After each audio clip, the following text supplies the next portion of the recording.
Welcome to Cincinnati and the Great American Ballpark.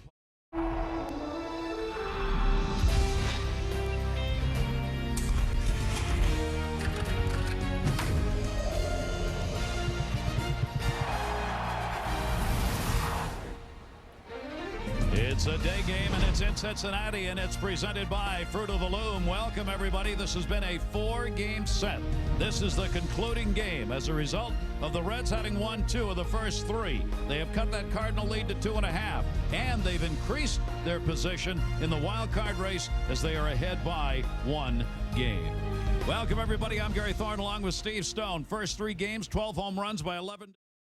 Let me guess, more Albert Pujols stuff? He's the best. Thanks a lot. Take care. What am I, chopped liver? I hit 714 home runs. Come on, the Wizard of Oz stole 580 bases. In my day, we didn't have bases. We had rocks. What? Hey, I played in 2,632 straight games. Well, I ate 2,632 hot dogs. Can I get an amen from the bobbleheads? DHL and MLB give you the chance to vote for your team's greatest. It's Hometown Heroes. Go to MLB.com. St. Louis Cardinals, who've won only 3 of their last 10 games. There's the lineup with Eckstein, Duncan, Pujols, Edmonds. Spezio gets the start at third. Taguchi, Miles, Bennett, and Reyes. Eckstein, since the injury that he had against Pittsburgh, coming back, many say not the same. The average is 247, 18 runs. Those are not Eckstein kind of numbers. We'll see whether or not that will get better as we close out this 06 season. And on the mound, Bronson Arroyo taking his tosses, 6'5", 190 pounds. He got off to a great start this year, made the All-Star team. He was 9-3 at one point. He's had 10 different opportunities to win his 10th game. He's got a real lively ballpark during the daytime and a pretty good offense to deal with, but he has a secret weapon, and that is he's gone to the cornrows. The reason he's gone to the cornrows, you see in Boston, Chris Corretti, who is the trainer there, said on Arroyo getting his 10th, you can't find Bo 10 for 10 unless you look like Bo. The Red Sox trainer said, Bronson, put your hair in cornrows. So Bronson today, he said, that's exactly what I'm going to do. I've been putting it off for 9 starts. I've got to do it. Bo Derek was 10 for 10. If you want to be 10 for 10, you want to find Bo, you got to have the row. He also has to have that breaking ball. He throws 2 or 3 different breaking balls, really his best pitch is a fastball that's just about average, maybe a little above average, but he hasn't hit his spots. And the opposition of late taking advantage of it as Arroyo's really struggled. And this combination is something that the Cardinals can exploit with the running game.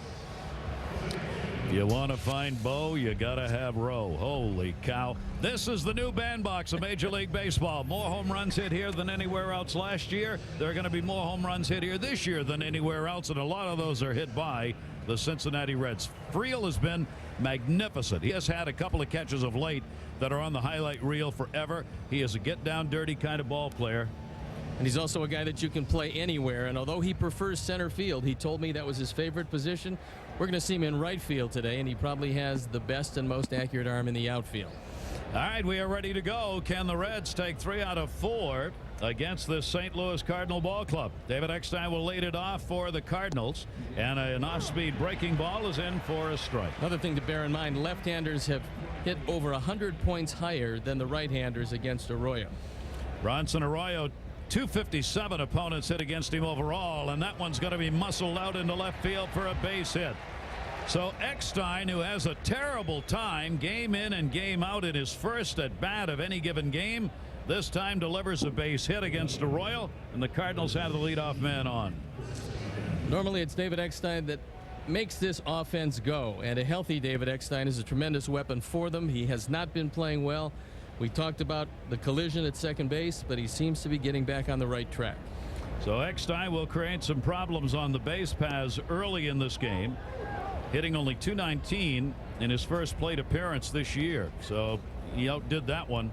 And Chris Duncan now will try and keep it going. What a great surprise Duncan has been. He'll make the start in left field. Tony La Russa saying this morning, this is for real.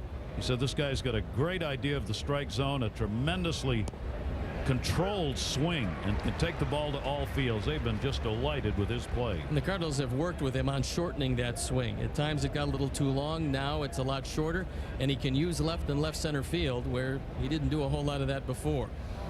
Duncan This is the 46th game that he has played. Takes that one high in the air to shallow right field. Friel, whom we were talking about, called off by Brandon Phillips, who's playing at second base.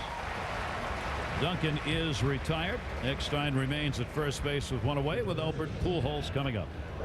This slammed a door in the first game. You see this catch in right center field. Ryan Friel comes out of nowhere. Makes just an outstanding play. It'd have scored at least 2 and put Pujols in scoring position.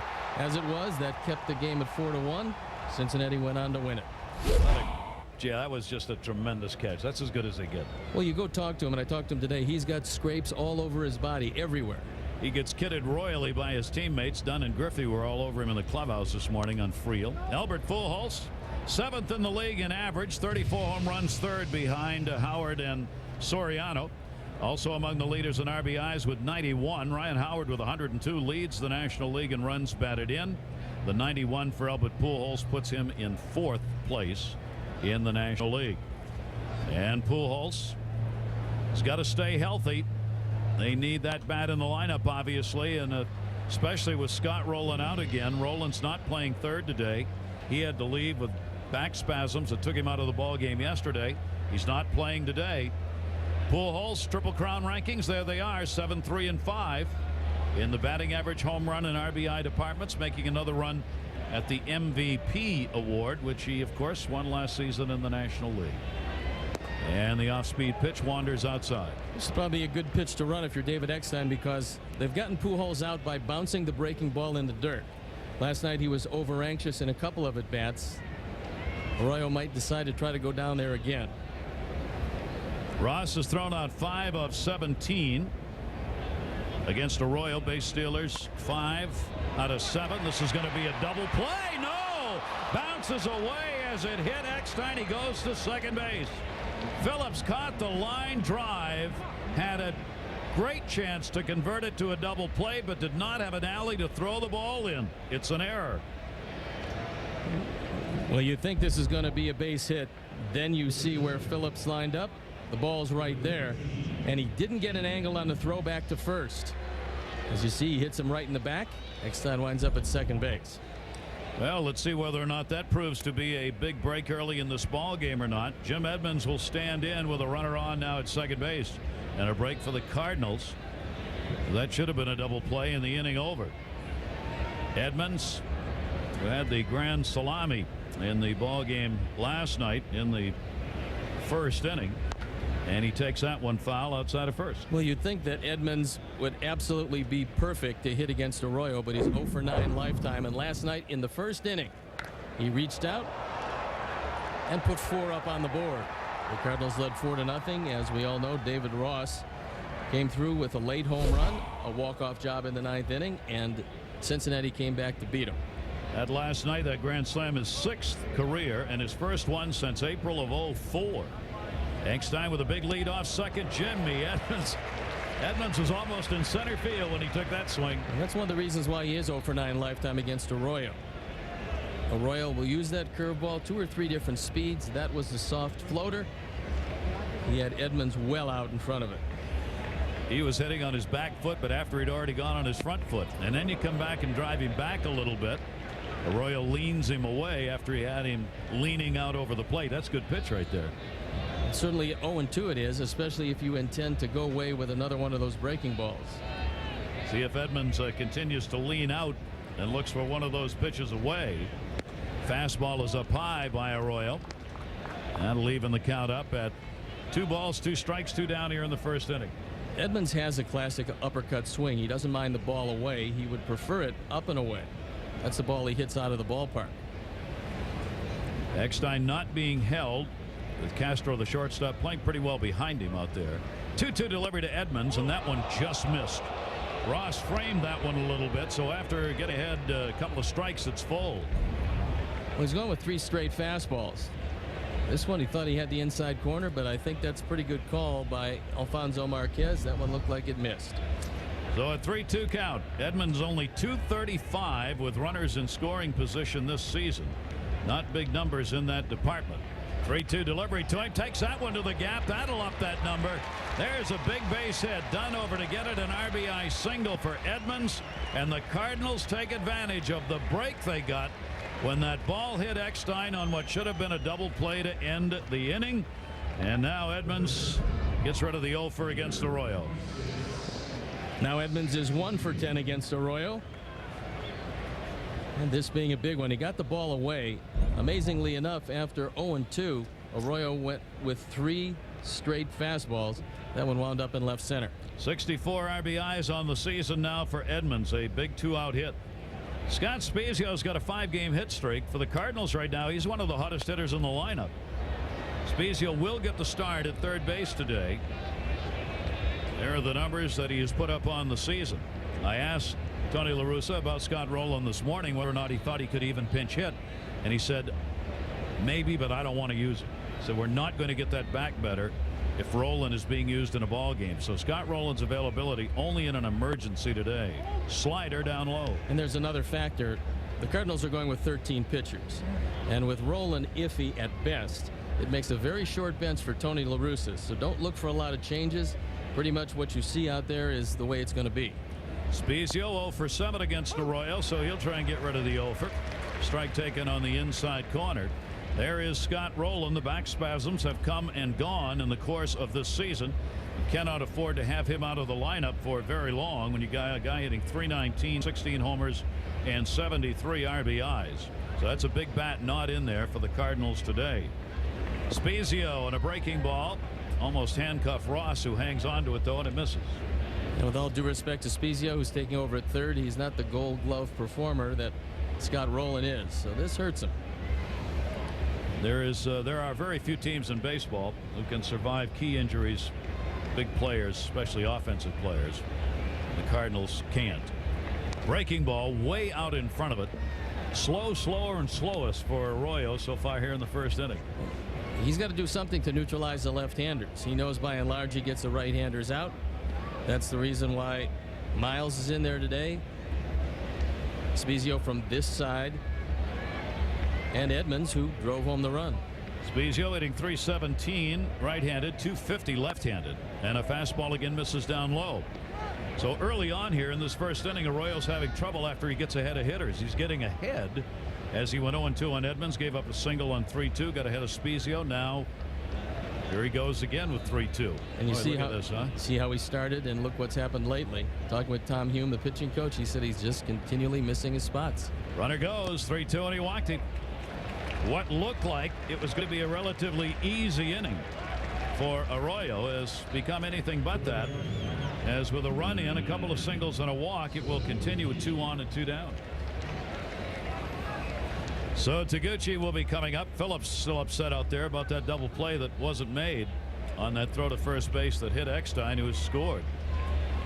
So Taguchi's had 6 at-bats in this series and picked up 3 hits. A couple of home runs, 30 RBIs. He has scored 39 runs, and he whips that one to left. It's going to go on the foul side of the pole. Well, Taguchi's been a very valuable man for Tony La Russa because he can play all the outfield positions. When he was in Japan for 10 years with the Oryx Blue Waves, he played with Ichiro in the same outfield.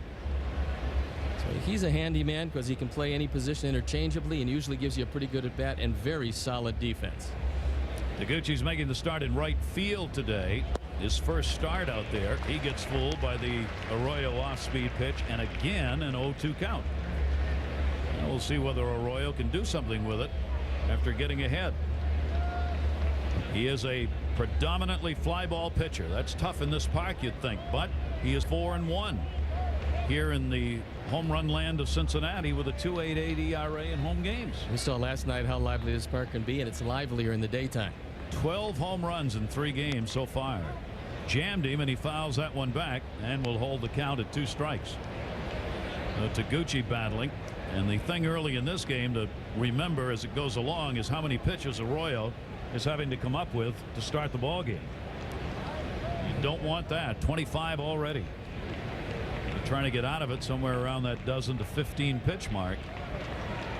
He has doubled it. Taguchi will take the slider outside. Talking with Jerry Nairn before the game, he says we need a long performance out of Arroyo today. He said I've used that bullpen quite a bit. It's been completely turned over. Only 3 pensmen from the start of the season still in the bullpen today. It's amazing. 17th pitch he's had to throw since that error kept the inning going, and he gets a strikeout. But a run in on a couple of hits, an error, 2 are left on base. Mr. Griffey will get a shot hitting third when we come back. Along with Steve Stone and our crew, I'm Gary Thorne. Overcast skies, 84 degrees. The manager of the surprising Cincinnati Reds team, Jerry Narron, has done a tremendous job this year. Friel, Hatteberg, Griffey, Encarnacion, Dunn, Phillips, Ross, Castro, and Arroyo, with Dunn since the All-Star break leading the way. With a 322, 6 home run, and 20 RBI set of numbers since coming back from Pittsburgh. They've got decent speed on this team, and we'll look at Anthony Reyes, who goes to the mound. Looking for his 4th win, the ERA a little higher than he would like. He throws 4-seam fastballs. He will throw in the mid-90s occasionally, but pitches comfortably around 91, 92.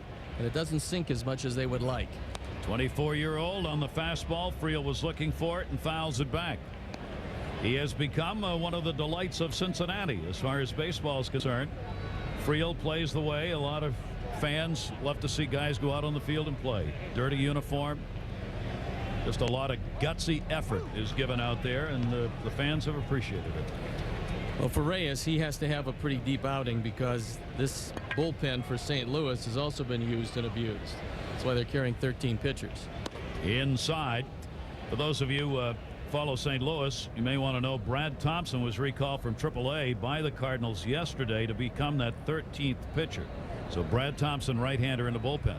Reyes with a great changeup, and Friel goes down swinging. Nice pitch.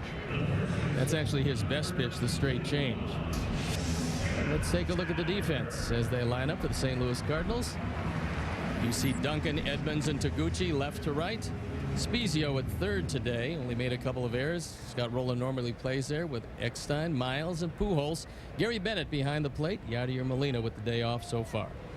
And Scott Hatteberg, who's had anything but a day off, going 6 for 11 in this series against the St. Louis Cardinals. Look at the numbers that he's put up. I'm not sure, even though they thought he'd have a good offensive year, they thought you'd see 326 for an average here on the 10th of August. And what they like about him is he's not one of these strikeout guys. He makes contact. That's one of the reasons why he's number 2 in the batting order, and he's really played well at first base. He started out a catcher. That little nubber will come back to the mound. Reyes picks it up, makes the throw to Pujols. Hatteberg is retired, and Reyes gets the first 2 Cincinnati Reds. 2 down here in the first, and here comes Junior. Dan Griffey Jr. One of the reasons that average is not where he would like it is that amazingly, and it's really, he has no answer as to why he's hitting .215 at home. This is a hitter's ballpark. It's a home run hitter's ballpark. But he's only hitting .215 here. He does have 12 home runs. He's .285 on the road. And he takes the strike on the outside corner. All hitters will tell you this is a great hitting background, but since the All-Star break, it's been anything but for Ken Griffey Jr. Pretty amazing, but always dangerous. And there's a big home run cut taken and a 2-strike count on him. Could very well be that's one of the reasons why his batting average is down here, because all he knows is if he makes any contact at all, it'll go out at any part of this ballpark. So sometimes you have the tendency to overswing. That's why it's in the 2 teens. You start thinking about the long ball in a park that gives it up. He is 21st all time in extra base hits, but he's not going to add to it here. A 1-2-3 inning for Anthony Reyes, and he gets a couple of strikeouts with the Cardinals leading 1-0. Great to have you with us here in Cincinnati, the Queen City. On an 84-degree day, overcast, chance of thunderstorms to be moving around the area. We'll hope that's where they go, is around the area. You take a look from across on the Kentucky side to the skyline of Cincinnati. Ronson Arroyo ready to go to work. The off-speed delivery is taken by Aaron Miles. Got his major league days in before the Cardinals with Colorado. Acquired in the deal with the Rockies for Larry Bigby in 05, and he rips that one to right field. Goodwood. That's going to be way back there and hit the base of the wall. Ricochets by Friel, and it'll be a double. Aaron Miles clocked that one, and he's got a leadoff double. So the Cardinals 2 innings, 2 leadoff men on. It's one of the reasons why they try to put as many left-handers as they can in the lineup. Aaron Miles, a switch hitter with better numbers actually from the right side, but he crushes this ball, and it doesn't take much to get over the head of Ryan Friel. Friel slipping, but Miles had already pretty much broken it down into a double, and that's where he stands with nobody out. Good lead-off double right there. That'll be the 15th two-bagger of the year for him, and Gary Bennett, who's getting the start behind the plate, gets the RBI opportunity. 38th game that he has played in. Bennett hit just 198 on the season and late on a fastball from Arroyo for strike one.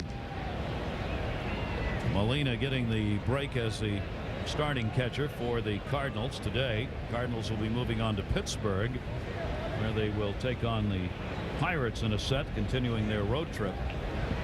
Cincinnati is concluding a 10-game homestand. They lost 3 to L.A., went 2-1 against Atlanta, and are trying to go 3-1 against the Cardinals on this long homestand.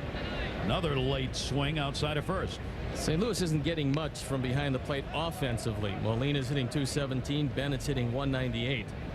They do, however, love the defense of Yadier Molina. He can single-handedly shut down a running game, and he takes you out of that secondary lead, because if you stray too far, he'll pick you up. So Tony La Russa loves the defense, would like to see him hit a little bit better. This so far has been his toughest year in the big leagues offensively. 28th start today for Bennett, with Molina sitting over there, and the pitch misses outside. I'm sure, Steve, the Cardinals figured with the thrust they had in this lineup, with everybody healthy, you can afford to take a couple of positions without big bats, and catcher would be one of those for his defense. Well, certainly they let Matheny go, and they felt that Molina was going to be a productive everyday catcher, hitting the 250s, which would be fine with them. Yeah. 2 ball 1 strike count with 2 down, and Arroyo, he's got a couple of strikeouts as Bennett goes down, and there's one away here in the second inning. This is just another example of what he can do with that breaking ball. He drops down from the side. That's why right-handers don't hit him particularly well. Bennett out on the front foot. You can see the backside wasn't willing. The mind wanted to go there, but one down. Runner on at second base. Reyes 1 for 15 at the plate. 1 hit in his career, 1 for 19 in his career. Well, normally when the opposing pitcher starts a pitcher out with a breaking ball, they have some scouting reports saying that Reyes swings the bat well. He did go to Southern Cal. He might have learned a thing or two from Mark Pryor. They were teammates. Yes. Another breaking ball that sweeps in on the outside corner, and an 0-2 count. Pitchers just love that. Here you are hitting .067. You come out, you get 2 breaking balls, you have no chance. If you could hit those, you wouldn't be a pitcher. See what Arroyo does with him. Fastball, the outside's where he wants it, and that's where it was, and it's fouled back. Another day game today. The Padres had a 2-0 lead over the Mets in 2. The Mets have come back and taken a 3-2 lead in the 3rd. Keep an eye on games that are going on for you. The great wild card races in both Western divisions wide open. I think it's going to be a little tough for those Padres in the West, because the Dodgers, even though they were interrupted last night, are playing great baseball. Dodgers right now look as though they're the team to beat. Peavy and company have got to come up with a little more of the pitching they thought they had. Don't overlook the Diamondbacks. They just got Livan Hernandez. That's a pretty good team out there, and you don't have to play great baseball to win the West. And that fastball comes inside, and a 2 ball 2 strike counted again. Arroyo kind of wasting pitchers here. There's the standings by the flags. As you take a look at the West in the National League, Arizona and Los Angeles just a half a game back. It's amazing. Trying to play 500 ball and win it out there. Well, last year 82 wins did win it. Not going to take money more than that this year. 2-2 delivery. Reyes launches one to center field for a base hit. Miles the turn. Griffey the throw. They hold the runner up. Now there you go. The scouting report apparently was right. And that's one of the reasons why he started him off with 2 curveballs. It just told you that he can swing the bat some. That's a breaking ball that stays right in the middle of the plate. David Ross wanted it low and away. Arroyo didn't get it there. It goes hand in hand with the reasons why he's trying for the 10th time to win his 10th game. Location has not been what Bronson Arroyo would have wanted. See, a very strange start for a pitcher. I mean, one of the first rules, throw that first strike, get the first out. He is throwing the first strike and the second strike, and then he's losing the hitters. I think sometimes you have a tendency to get a little too fine when you're well ahead of the hitter. I was all for trying to wipe him out as soon as I could. Yeah. Unless you're thinking of a setup pitch up and in, but he's been missing away a lot. David Eckstein delivered a single, scored the unearned run in the first inning. Now Eckstein up there with runners on at first and third. What Eckstein does real well is take the inside pitch, fight it off, and dump it into right or right center field. 256 with runners in scoring position for the leadoff hitter this year. With Duncan on deck. First and third. Arroyo misses with that one. Well, no sooner do we talk about him getting ahead on the count here when he starts to struggle. 2-0 with one down. Arroyo 9th in ERA in the league at 3.47. He has pitched against this Cardinal team twice, has come away with a win and a no decision. He is 1-2 lifetime against the Cardinals. The look to third, back to first, nowhere to go with the baseball. Boy, do the Reds ever need him to get back into that win column. I mean, here you are 2.5 games out, and your supposed ace of the staff is not 1 in 9 starts. That one is foul back off speed. Eckstein tried to wait on it, but had a lunge at it ultimately, and it's 2-1. Well, despite pretty good speed, Eckstein is still grounded into 7 double plays. That's what Arroyo is thinking about in this situation. Eckstein keeps looking down to third here. They have Royce Clayton, but it's Castro playing today. Castro is kind of a super sub acquired from Minnesota. Royce Clayton acquired from the Nationals. Delivery to him is foul back again. He had one to jump on there and didn't get it.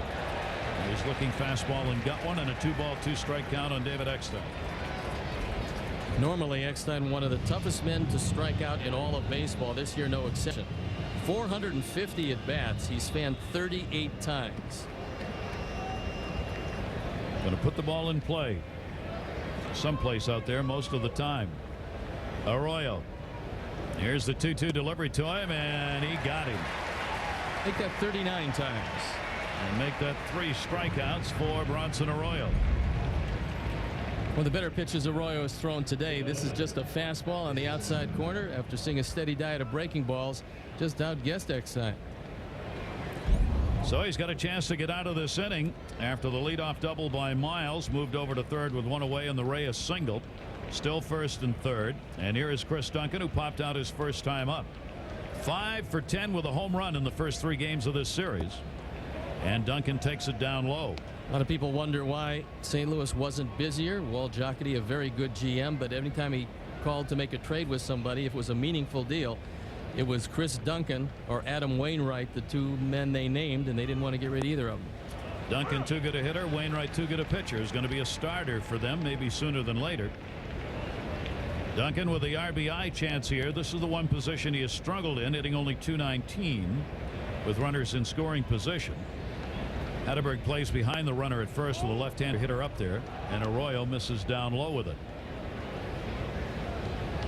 2-ball 1-strike count, 2 down. There are his numbers when he gets the RBI chance. Duncan's got some power, especially if he can get around on one and pull it. Another off-speed delivery, foul back. He's got some pretty good power, but he's especially good when he thinks about left center field because they try to stay away from him a lot. And there's a lot of runs driven into the opposite field if you can get it there. And now Duncan will take it anywhere if he can get it to fall in and get at least 1 RBI out of this. Miles off third, Reyes off first. Arroyo, the ground ball, fouled off. 48 pitches for Bronson Arroyo already, and we are only in the 2nd inning. I would think that rebuilt bullpen Wayne Krivsky has used out there will come into play in this one, and probably earlier than Jerry Narin, the skipper, would want. That's a lot of pitches early, and they're counting them over there, and that'll become an early concern. Delivery to Duncan, off speed, and he got him. Arroyo's got 4 strikeouts, no runs, 2 hits, 2 are left on. Cardinals have stranded 4 the first 2 innings. 1-0 lead for the Cardinals, 4th game of this 4-game stand, with the Reds having won 2 of the first 3. 84 degrees at game time today, and it is humid. Very little, if any, breeze blowing here today, unless you make it happen. Yeah, that's right, by waving. They've had 6 sellouts. This series with the Cardinals has really drawn well. A lot of youngsters coming to the ballpark today with the gloves in their hands, peanuts in the other. And half price on the hot dogs today, so you know there's going to be some fine dining going on at the Great American Ballpark. Don't forget the 5-way chili. Encarnacion will take the pitch outside. Is a 5-star chili your favorite? Well, Gold Star. Gold Star. There's Skyline. Yeah. And you can have it 5 or 6 ways. Or 7. I really dislike them anyway. Thank you so much. Appreciate your contribution to the economy of Cincinnati. That is taken inside. And a 2-0 count from Reyes. I think you have to be raised with that chili. There's the most unique taste. Oh, you'll get here in raised with the Cincinnati. chili. Yes. Just try it. Try it. You'll see. The 2-0 delivery and a foul ball as he hung one up high that time to Encarnacion, who's batting in a cleanup spot and also playing some pretty good D. This one down the line, and Encarnacion shows you he's pretty quick. The only problems he has defensively are occasionally with his throws, and they've worked with him trying to get him a little more consistent. Nothing wrong with his hands. And nothing wrong with his backside. A leadoff man on here in the second inning. That was just a floater that got away from him. If you're going to get hit, it's best to get hit with a straight change. And that's exactly what this was. So Reyes plumpsing in the backside. The 5th battery is hit. And here is Dunn. He's on at first base, and he's all right. Encarnacion. Big power bat. 34 home runs and 80 RBIs. He is tied with Albert Pujols for 3rd in homers in the league. And he is 8th in RBIs with 80. They also have a shift for him, although it's not as radical as some of the other left-handed pull hitters we've seen. Eckstein is playing almost behind the bag at second. Last night Dunn hit an opposite field home run, so there's no part of the ballpark that's safe when he's hitting. Reyes delivery time. Slider off speed inside. Here's the one you were talking about, Steve. He just touched this ball. This is breaking ball away from Chris Carpenter, and it just kept on going. Where it says 379 there in the power alley, the ball just rockets out of here. It flies. The home run Jim Edmonds had last night with the Cardinals, a flick of the bat opposite field for him too. And Dunn on the off-speed pitch fouls it off. Dunn likes this ballpark. He's had 19 home runs here at home. That is the 2nd highest number of homers for a player in his own yard this year in the National League. And since the All-Star break, it's gotten only better on the average side. 322. Dunn here at home hitting 241, 272 on the road, but more home runs here at home than on the road. But he is going to draw over 100 walks this year. And a great off-speed delivery on the outside part of the plate. Boy, there was a butterfly for you. Fortunately, he had Dunn well out in front of it. Good pitch by Anthony Reyes. Dunn has struck out 132 times. He leads the National League in that department too. Ryan Howard is second at 128. Dunn has some of the most incredible groupings of numbers you ever see in baseball. It's all or nothing. He has now struck out 133 times, and Reyes gets his 3rd K. You hear of some hitters who shorten their stroke with 2 strikes or look to hit the ball the opposite way. That's not really Adam Dunn. Wherever he happens to hit it, he hits it, and normally he hits it a long way or doesn't make any contact at all. Some batters are embarrassed by strikeouts. Others, power hitters like Dunn, are not. They just see that as part of their game. There you see the strikeouts and how they've accumulated and are doing so again this year. Reached that 195 mark. He's also going to be 4 years at over 100 walks. Yeah. That helps the club. Amazing. Strikeouts, walks, home runs. That's it. That's it. He's grounded into 6 double plays. I looked at it again because I can't remember ever seeing him hit 6 ground balls in all the time that I've covered him. Big uppercut swing. Brandon Phillips up's gone 1 for 8 here in this series. Runner on at first base, Encarnacion, who got plunked, being held by Pujols. Off the end of the bat, fouled off. A little later on, we're going to be talking with Wayne Kriske, the general manager of this Cincinnati team. Brandon Phillips, one of the guys he brought over from Cleveland. Just brought over Todd Hollandsworth in another deal. He has completely reworked his bullpen. He's been very busy within the framework of a low revenue team. Has given up very little, spent very little, and got a lot. If you're a GM, that's got to be a pretty good job well done. He's a guy that's paid his dues with Minnesota under Terry Ryan. Finally got a chance here.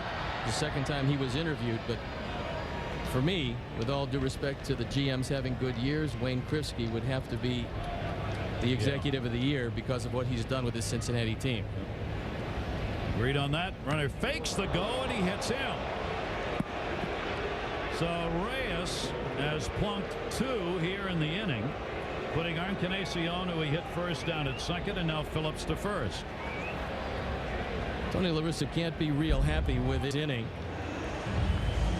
It's another changeup, and he's getting under the ball and sitting on top of it. That's one of the reasons why he's losing all conception of the strike zone. Big hand, David Ross, the walk-off homer last night. Everybody I talked to, all the scouts and everyone else, is wondering where the power came, because although at one point David Ross hit 15 home runs in the minor leagues, this is his major league high, and that's number 14, and that was a no-doubter. That was against the batter's eye in left center field.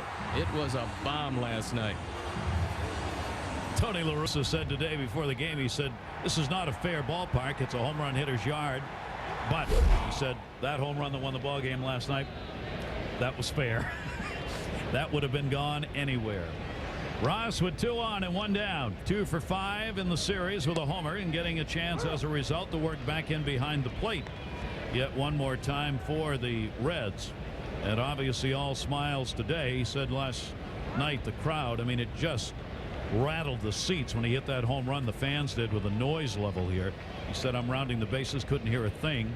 And that's kind of indicative of the way things are for Cincinnati right now. Baseball is back as they look to the postseason. The off-speed delivery is up high. One of the things to think about is the double play combination, and Miles at times has some trouble getting the ball out of his glove and getting it away to complete the double play.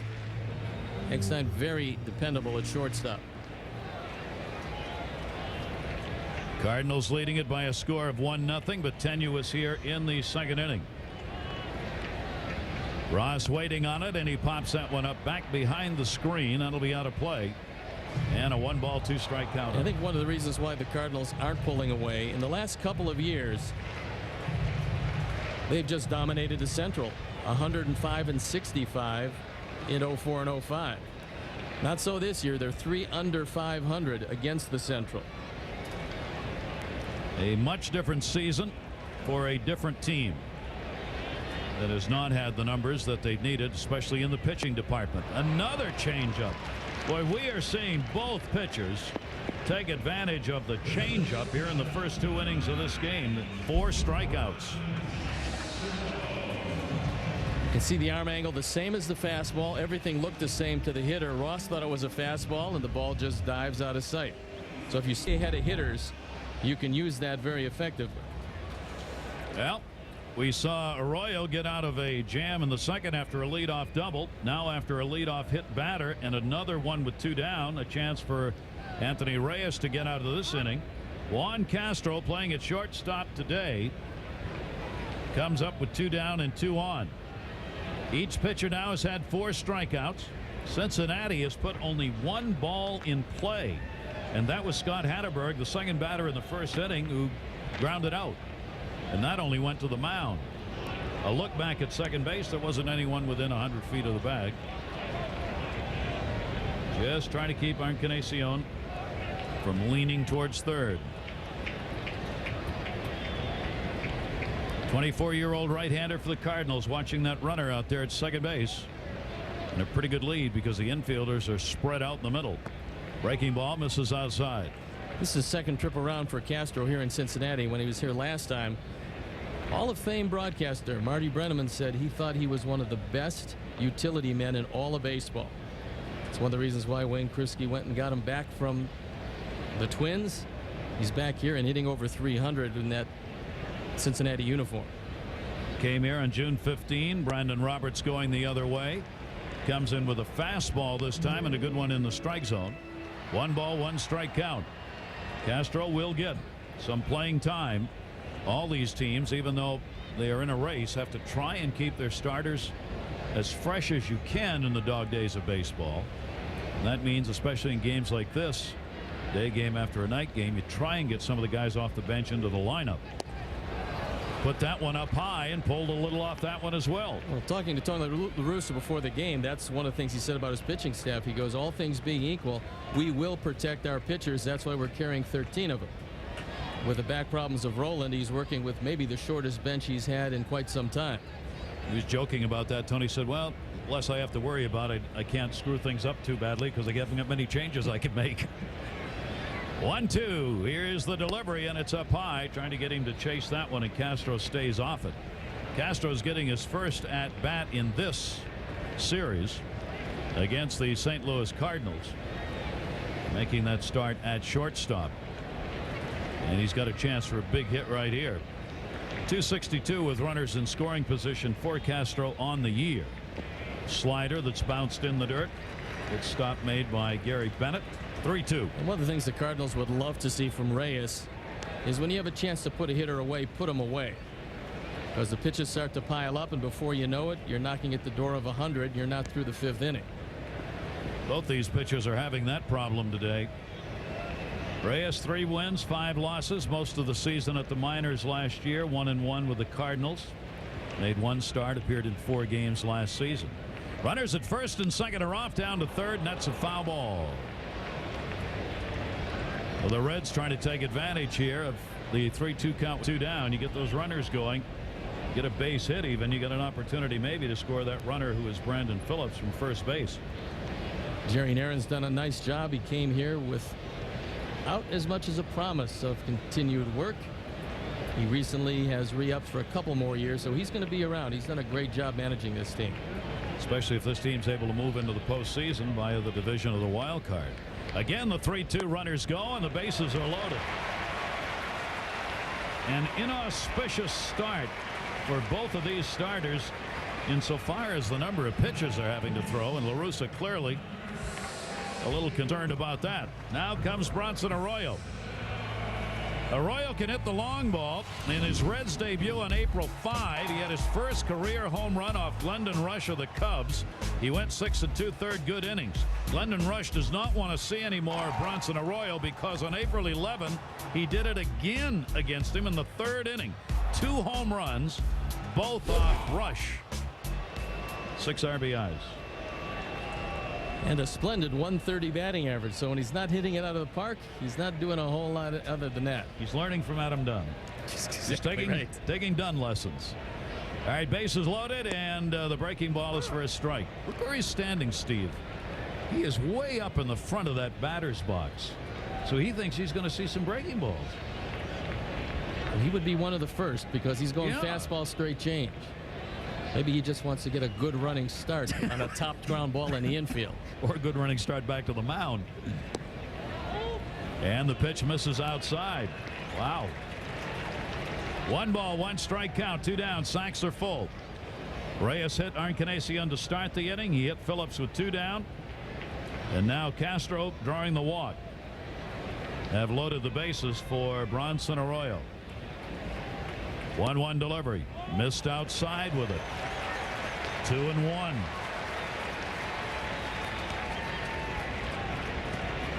Young pitchers sometimes have a problem, and that is trying to be too fine with each and every pitch. He's going for the corners against the opposing pitcher. Arroyo fouls that one back. He got one to jump on, and it's a 2-ball, 2-strike count. Cardinals lead it 1-0. Arroyo trying to help his own cause. Get Encarnacion in from 3rd. Maybe Phillips from 2nd. And with a little luck, Castro from first base. 2-ball, 2-strike count. Duncan pretty deep in left field on Arroyo. Edmonds has moved in a little in center. Taguchi straight away in right. And he takes it to right field. Taguchi going back on the warning track and hauls it in. Bronson Arroyo brought the big crowd to its feet, but it's Reyes who wins the battle. They leave the bases loaded. Little steamboat action. Well, it looks like one, but I doubt it, on the Ohio River as they apply a little tourism trade right outside the ballpark here in Cincinnati.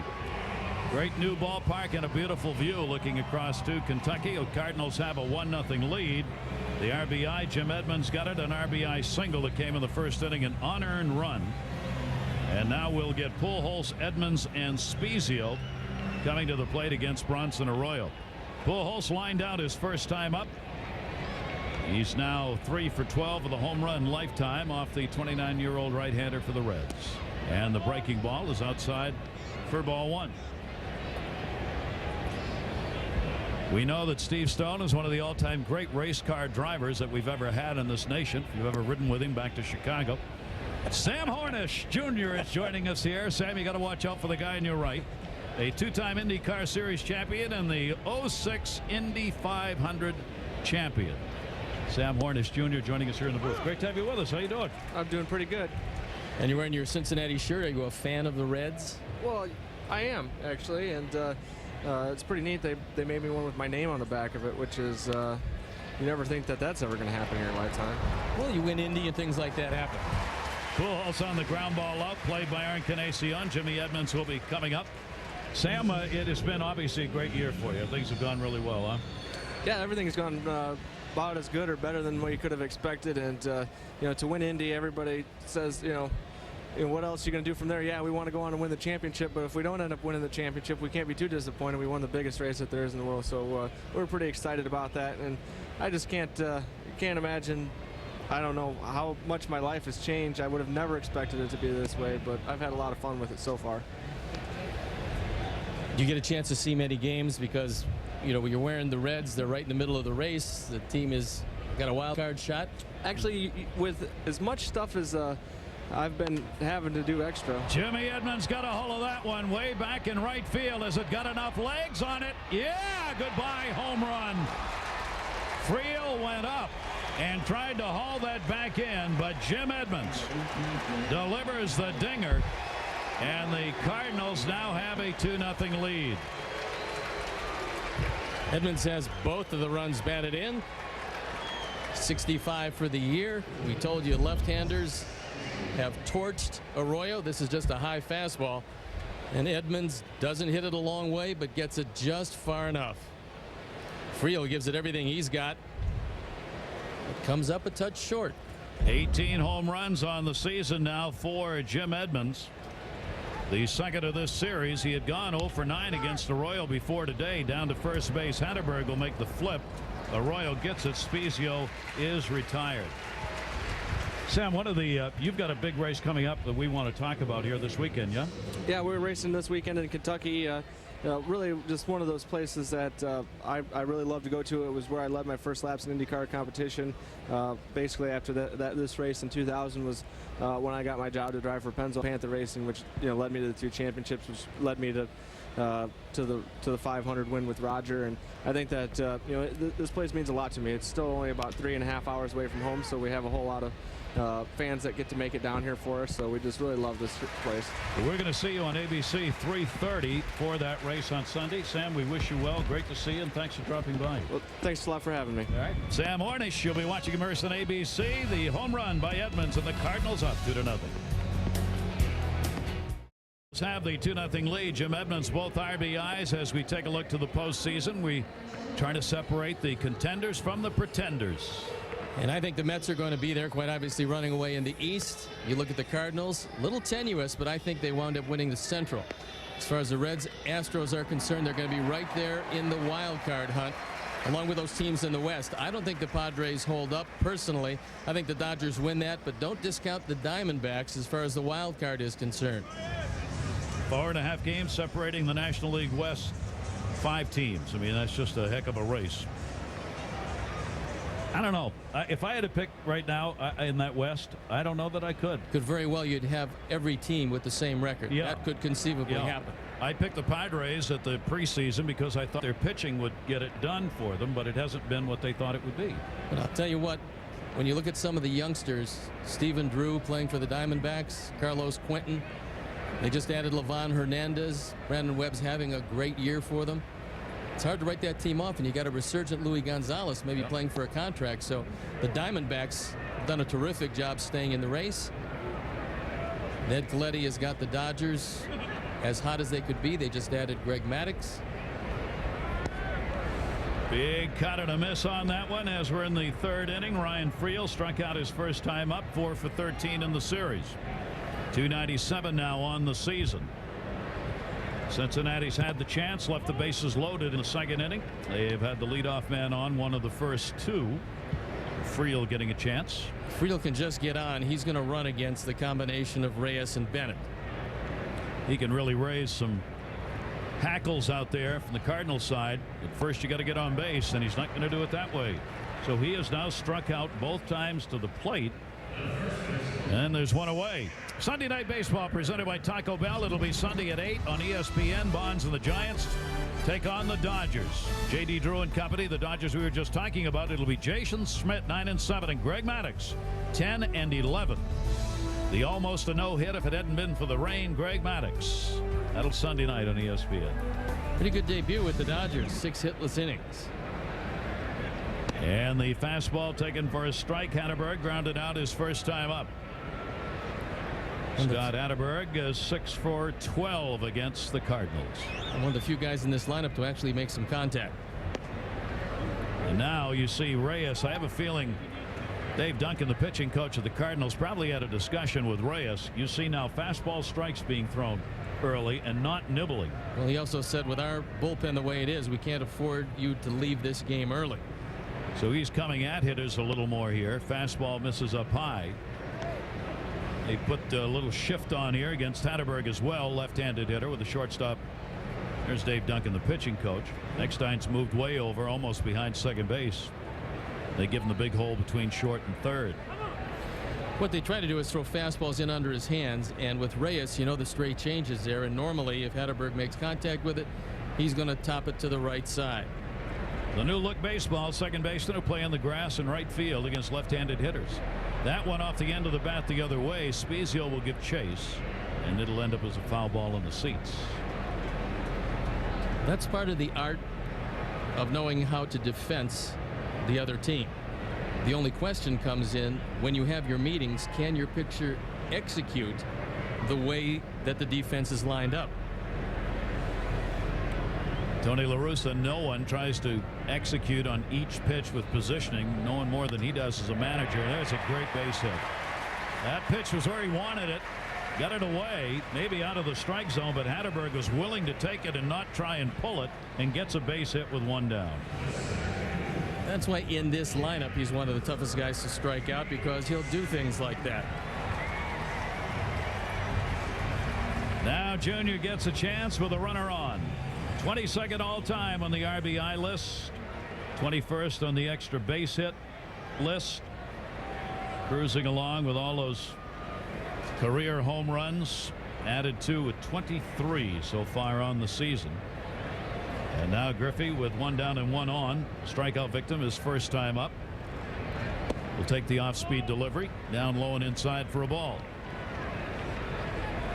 Hatterberg without much of a lead at first base. That's allowing Albert to come off with the pitch. You don't want to stray too far, because especially on a changeup, you don't want the ball rifled behind you. Reyes got it in. Griffey pops it up. Second ace behind the bag, the shortstop Eckstein. And he's got it. So Griffey is retired. And now a big out and two down. When the Cardinals acquired Eckstein as a free agent, one of the things that they insisted upon was a new workout regimen which would strengthen his arm.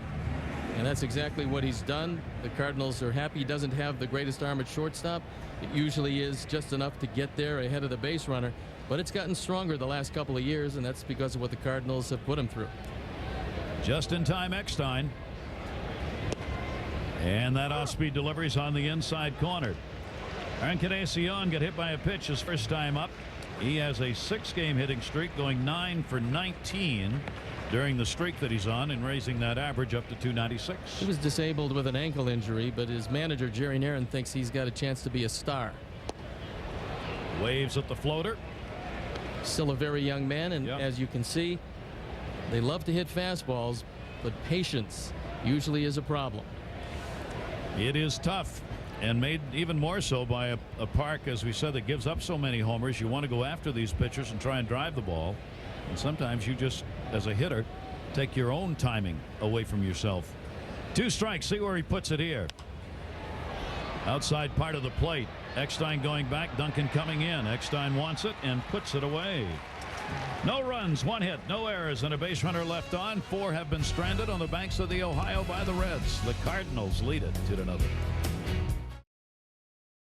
A strike taken on the outside corner. He doubled in his first at bat. 3rd hit he's had against Arroyo in his career. 3 for 9. Bronson Arroyo, a walk and 4 strikeouts, and that's going to be another base hit. Miles will make a big turn and make his way to second base. Dunn up with it, and he goes in with a stand-up double. So the switch hitter has doubled twice in the ball game, and the leadoff man is on for the 3rd time in 4 innings. That's just hustle on the part of Miles. He was thinking 2 bases when this one went in the gap. Dunn goes over, but can't get there near in time. That's one of the reasons why you play your left-handers. Yes.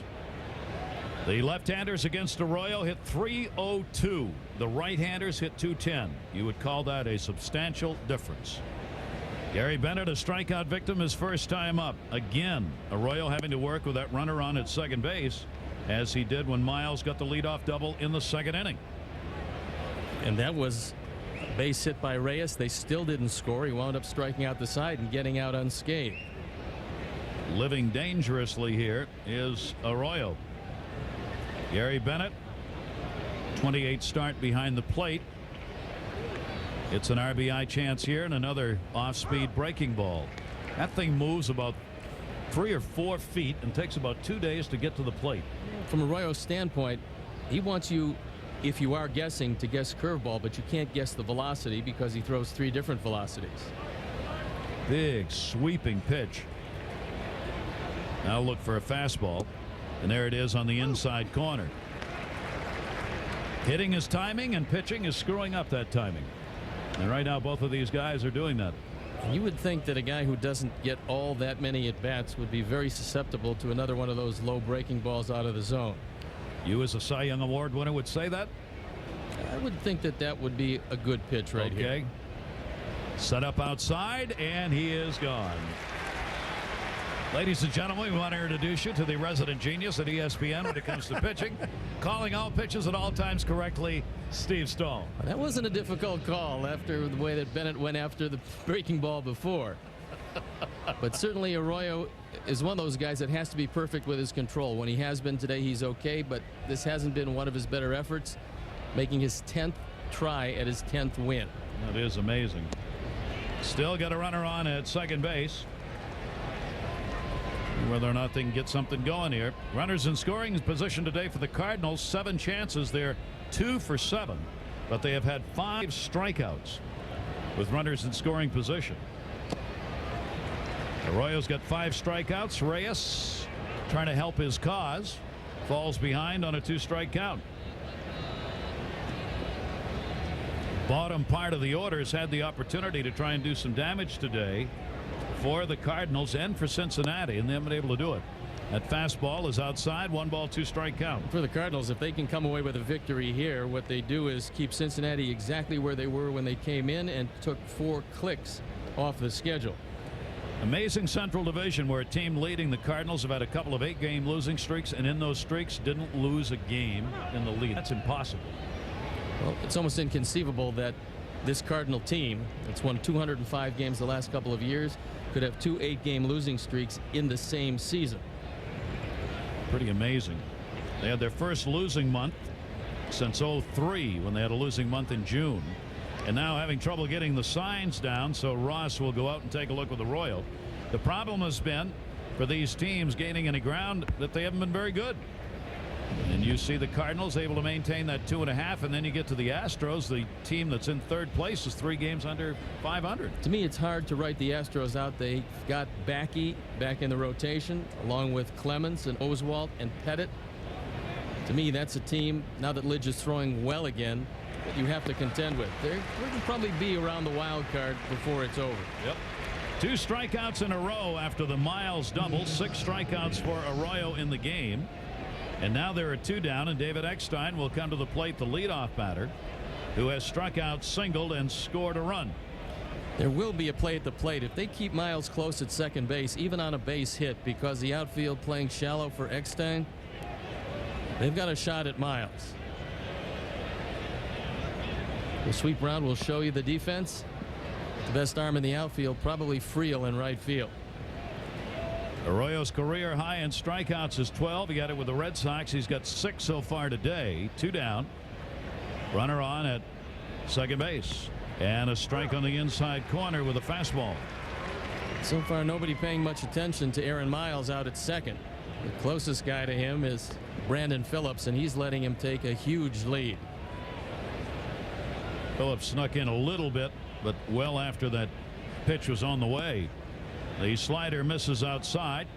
Eckstein evens it up at 1-1. He's had 6 hits in 14 at bats in these 4 games against the Reds. Arroyo came dangerously close to balking there because he took a long time on the first pitch. That one almost looked like a quick pitch. Eckstein waiting. You saw he had to sit on that. He's got the stride done. Off-speed pitch, had to wait. So then you're stuck with having to use your body to try and get a hit because you've given up the bottom half. You're left with the top half, shoulders and wrists. And he couldn't get around on it. 1 ball, 2 strike count.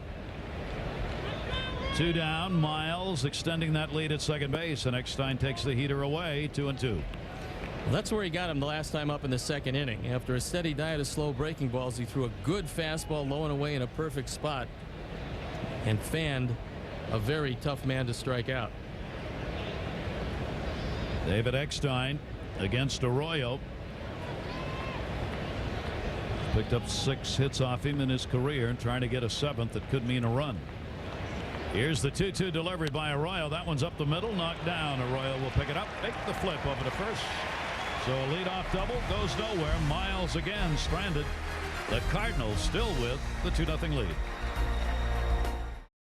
Cincinnati here at their ballpark on the banks of the Ohio. As last season they won 42 and lost 39. This year they are 31-30 here on their home field. While they hit a lot of home runs here, and I do mean a lot of them, so do the opponents.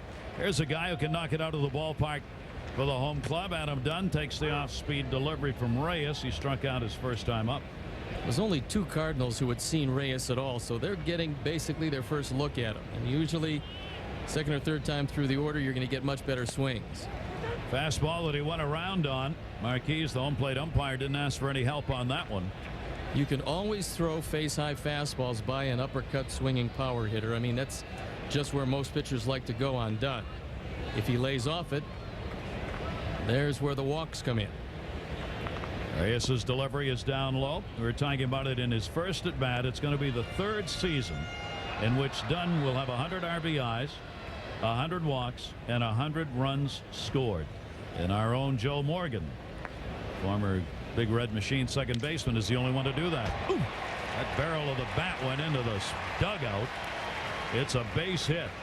So Dunn is on with a leadoff single against Reyes here in the 4th inning. There's a big man missing from the rotation of Tony La Russa, and that's Mark Mulder. Last year he won 16 games.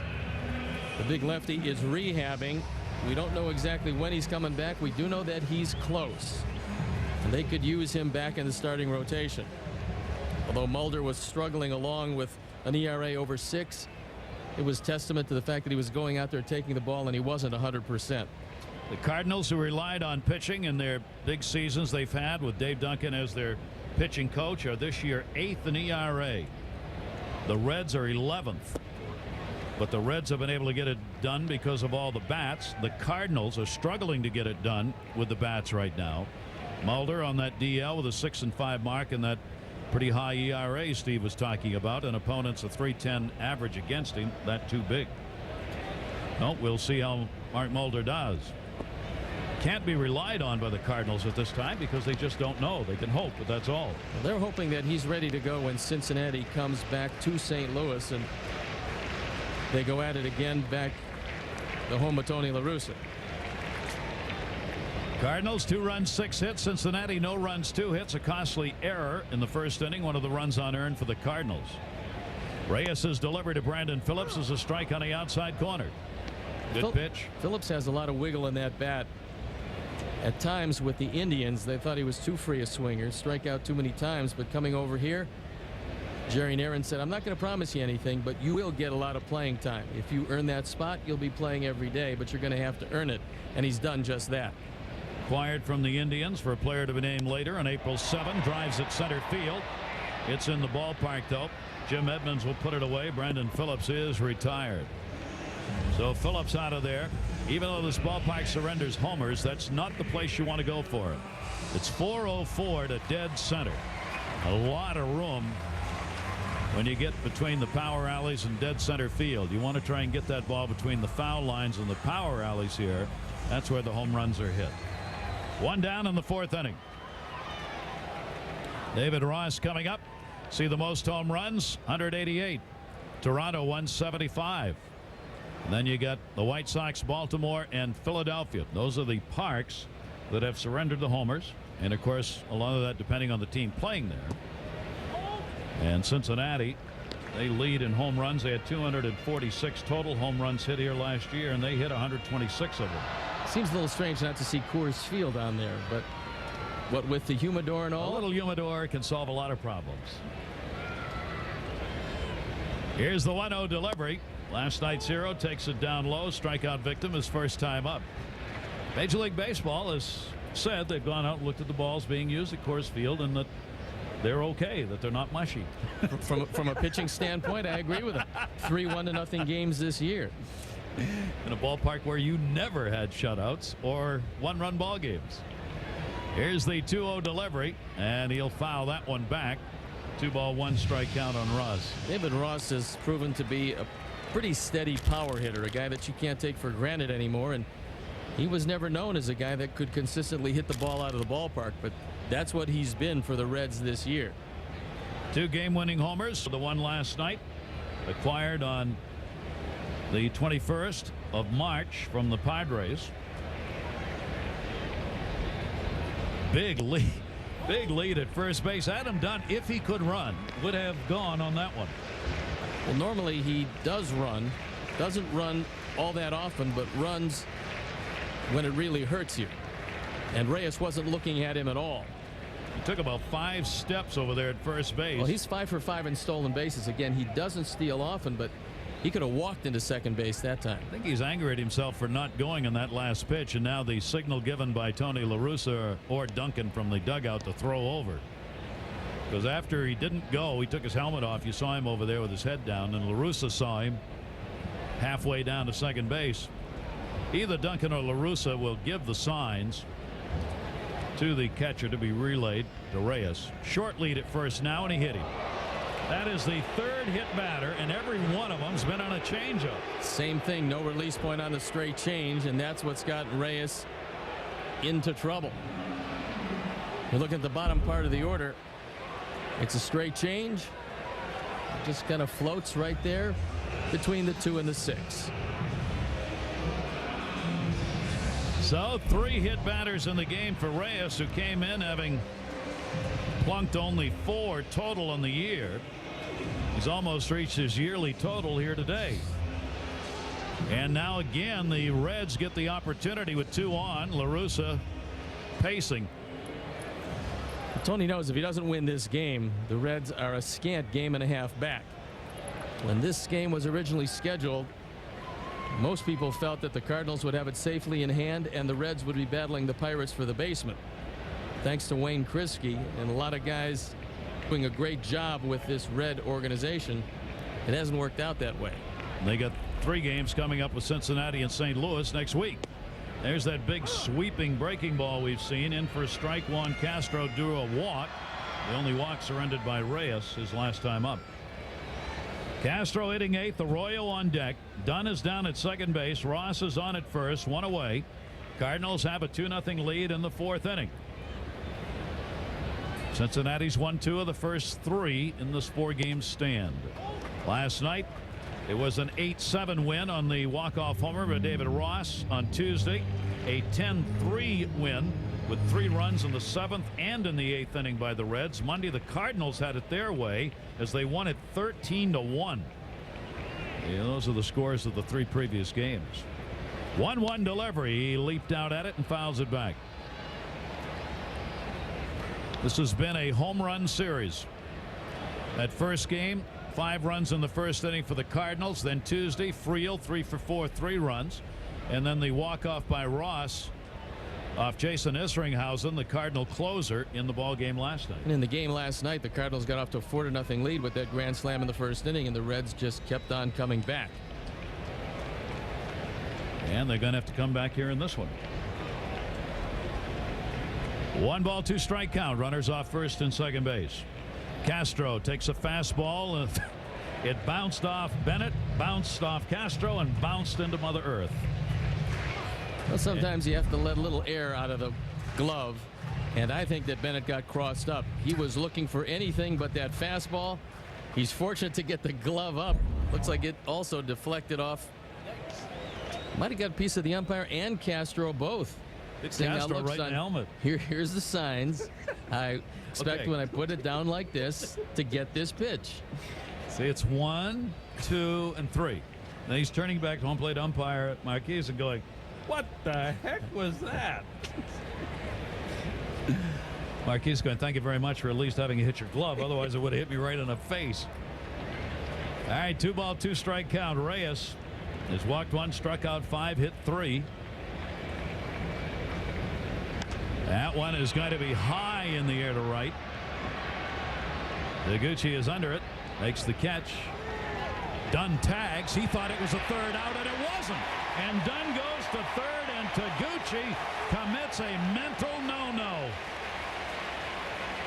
Jimmy Edmonds, the center fielder, was hollering at him that there are only 2 down, but it was too late to prevent the runner from moving up. Well, you could see as soon as he dropped his head, Adam Dunn, who was tagging up without any thought of going to third base, just takes off. See, Dunn goes back to the bag automatically, and Taguchi thinks that's out number 3, drops his head. In the meantime, Dunn alertly takes third. We've got runners at the corners, and Arroyo's probably hit the ball as hard as anybody in this Red lineup today. Well, here's a break for the Reds. They get that runner over to third base. Now Arroyo flied out to right his first time up, 2 down. David Ross remains at first base. And Taguchi's praying that runner at third does not score. Good stop by Bennett. Also, you have a tremendous advantage here. If you have a tendency to cross up your catcher with multiple signs, pretty much you're getting 1, 2, and 3 with nobody at second. So it was all planned that way, right? Makes it a lot easier for Reyes to pick up what to throw. That's the outside fastball. 1-0 count. Reyes trying to pick up his right fielder right here, and Arroyo hits the center. Jimmy Edmonds is on his horse, gets there, and hauls it in. Arroyo retired, and no runs, 1 hit, no errors. 2 are left on base. The Cardinals with the middle of the order that does a lot of damage coming up. Another big crowd on hand here in Cincinnati, and the Cardinals with a 2-0 lead, trying to even the series. The Reds taking the 2 out of the first 3. Wayne Gretzky is one of the reasons the Cincinnati Reds are where they are. He's the GM. Congratulations. I said it privately, say it publicly. You've done a hell of a job. Thanks, Gary. It's been a lot of fun. What is a philosophy that you came into this market, this team with as a general manager? Philosophy, I guess long range was to put as good a organization together in player development and scouting, and coming in on February 8th, I had to put a lot of attention right away into the major league team, and just to be aggressive and try to upgrade at every opportunity, whether it's on a waiver claim or a trade or what have you.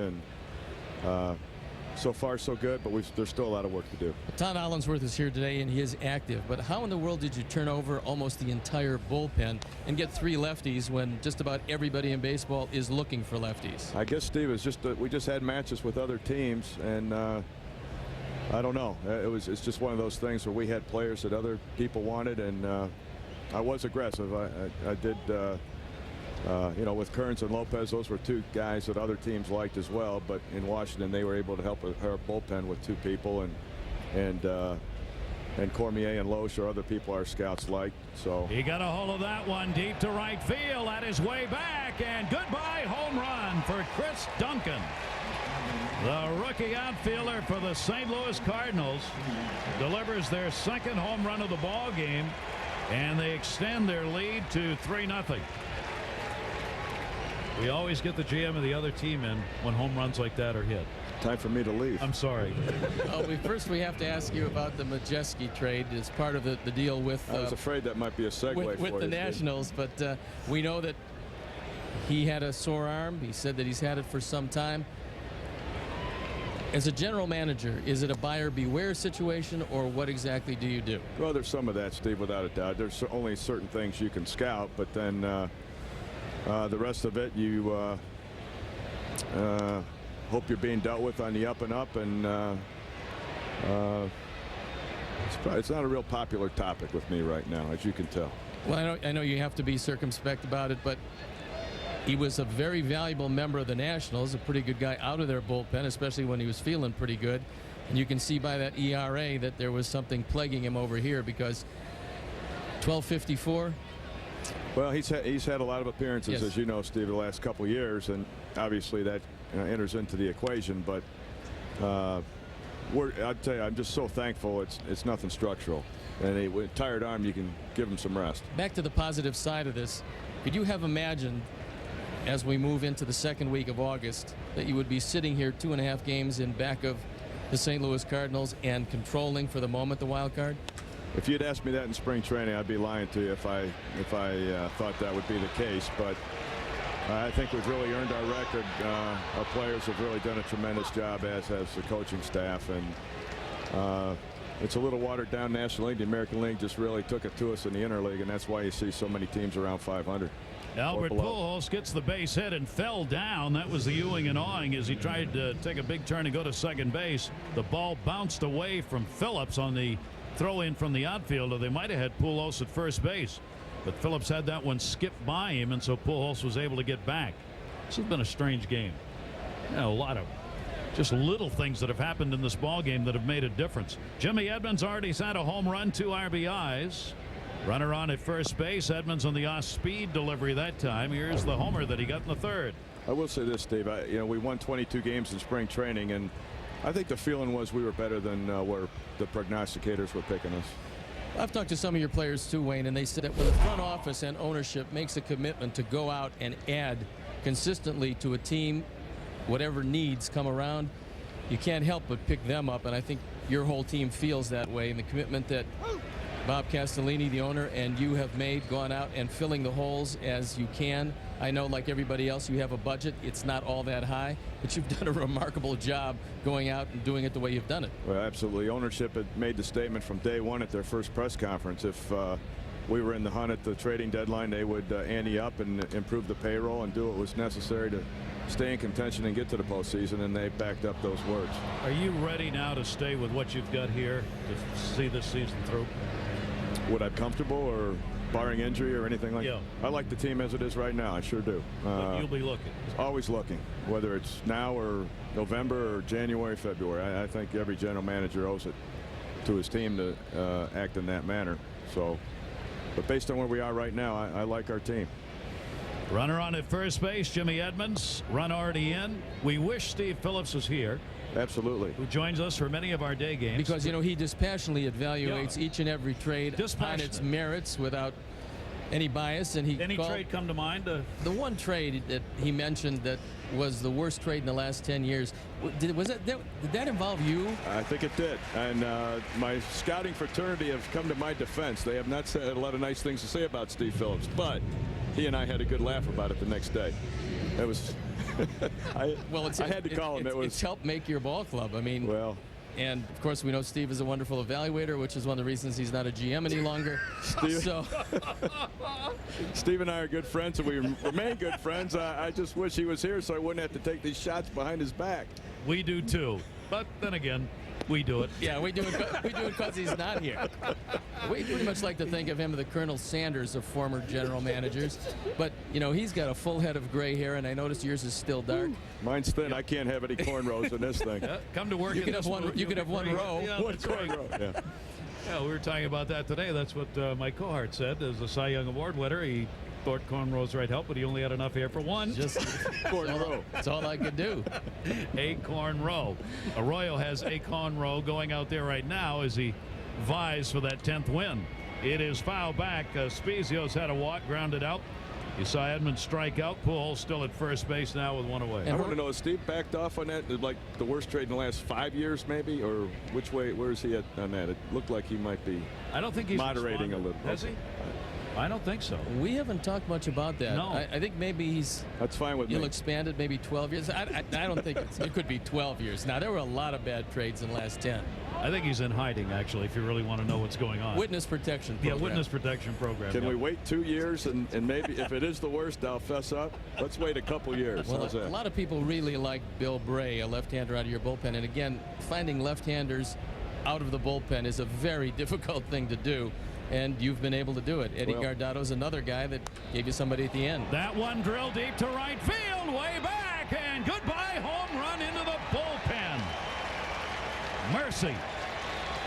Scott Spiezio delivers a 2 RBI homer. Albert Pujols will come in ahead of him. We told you there were 12 home runs by 11 different players in the first 3 games of this series. The Cardinals are continuing that direction. His 3rd home run in the series for Spiezio. He got the ball down where most left-handed hitters love to hit it. And in this ballpark during the daytime, down the line is unforgiving. Aren't you glad you came up? Wow. Well, we're not going to tell Arroyo you were in here while this was going on. Arroyo's given up a lot of home runs, second most in the league coming into the game at 23, and 3 more added today, fouled off by Taguchi.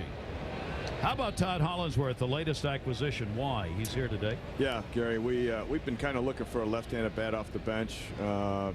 We had sent Dwayne Wise down prior to a trade that was made, and we've been looking for that left-handed bat off the bench. It could be a threat in the late innings and also able to play the outfield defensively.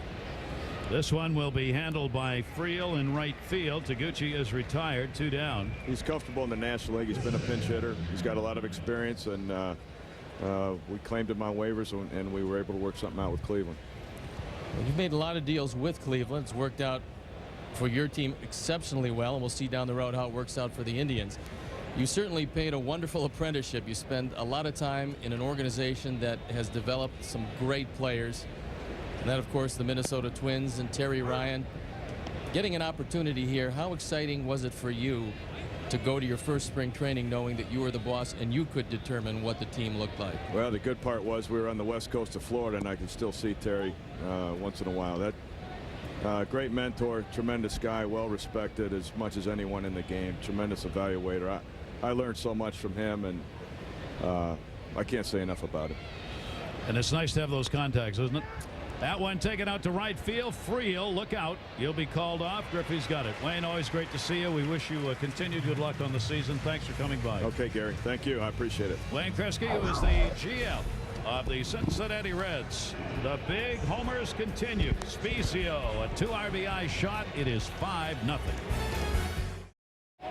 St. Louis Cardinals came into this game 9th in the National League in home runs. They have hit 3 today off Bronson Arroyo. Now the Reds in a big hole, down 5-0. They've only got 2 hits off Reyes.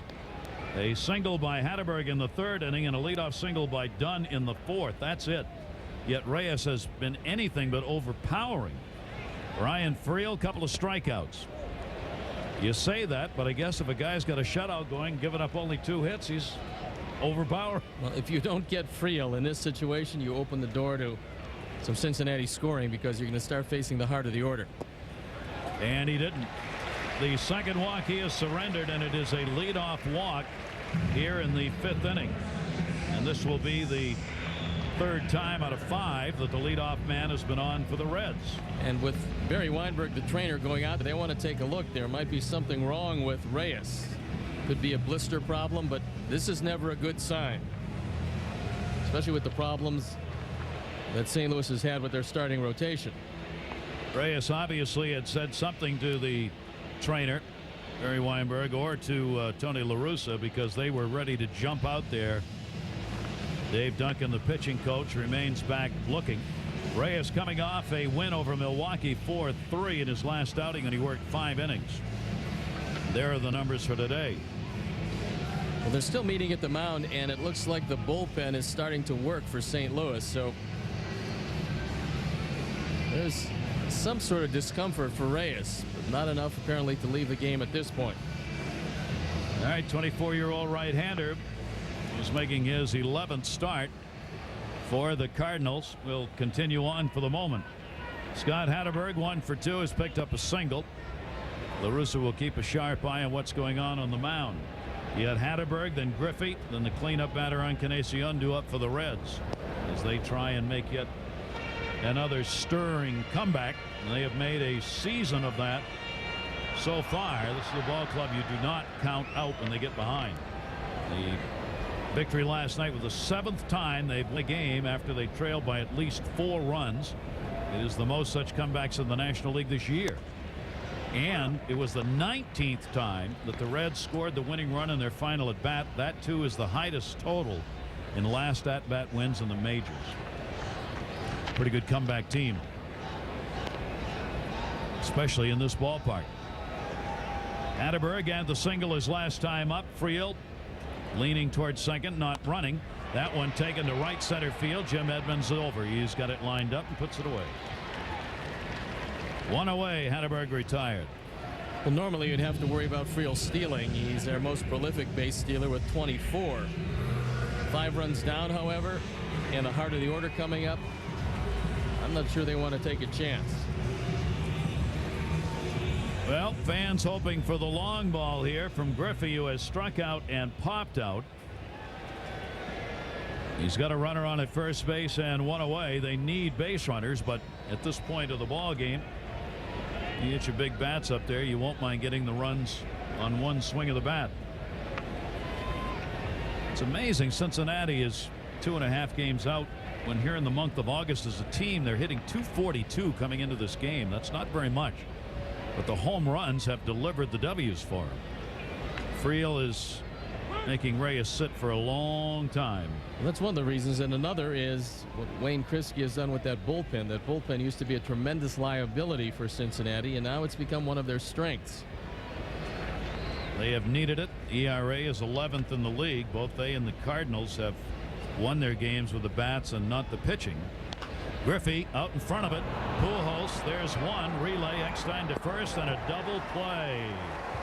No runs, no hits, no errors, and nobody left on. 5 complete. Cincinnati, our day game. Cardinals lead. Doing the video. There's a sign of the standings from the bottom up with the Reds trying to catch the Cardinals 2.5 games behind. Anthony Reyes has really walked the tightrope today. He's been in a whole lot of trouble, but so far kept this high-scoring Red team off the board. Bronson Arroyo hasn't won in 9 games, trailing here 5-0. 4 losses, 5 no decisions in his last 9 starts. He's given up 3 home runs. He is now tied with Jason Marquis of the Cardinals for the most home runs surrendered by a pitcher in the league at 26. There's a tale of 2 seasons. Mercy. So far the cornrows haven't worked. Location's been the problem. Gary Bennett, Reyes the pitcher, and Eckstein due up. Too many pitches in the seats. Jim Edmonds, a big day. Couple of RBIs and a home run. Home run by Chris Duncan leading off the 5th inning. 2 RBI homers. Scott Spiezio also in the 5th. Spiezio has had a tremendous series for this Cardinal team with 3 home runs. He has picked up 5 hits and 10 at bats with 3 homers. And that's just what the Cardinals needed when Pujols isn't hitting it all that hard. Arroyo's hit 100. He needs a very easy inning here if he can get it. Fastball fouled back by Bennett, who has struck out twice.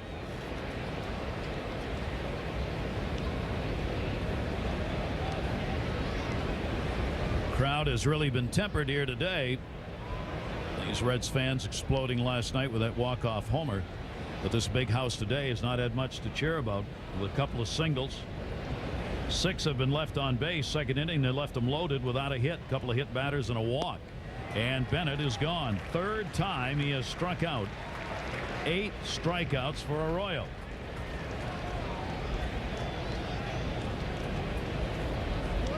Yeah, They put it off for 9 starts, trying to find that 10th win, so maybe cornrows will make a difference. And he's got him on today, but not right now. He's given up 5 runs on 9 hits. And Jason Marquis, here's a good one for you. Well, Marquis can hit, and that's one of the things that Tony La Russa said he would be forced to do, is use Marquis as a pinch hitter because he has a short bench. We talked about St. Louis carrying 13 pitchers and Scott Rowland with an iffy back. So Marquis, who always has swung the bat well, getting an opportunity as a pinch hitter today. So here are the 2 pitchers who've given up the most home runs in the National League facing each other. in a very lively ballpark. Marquis has given up 26.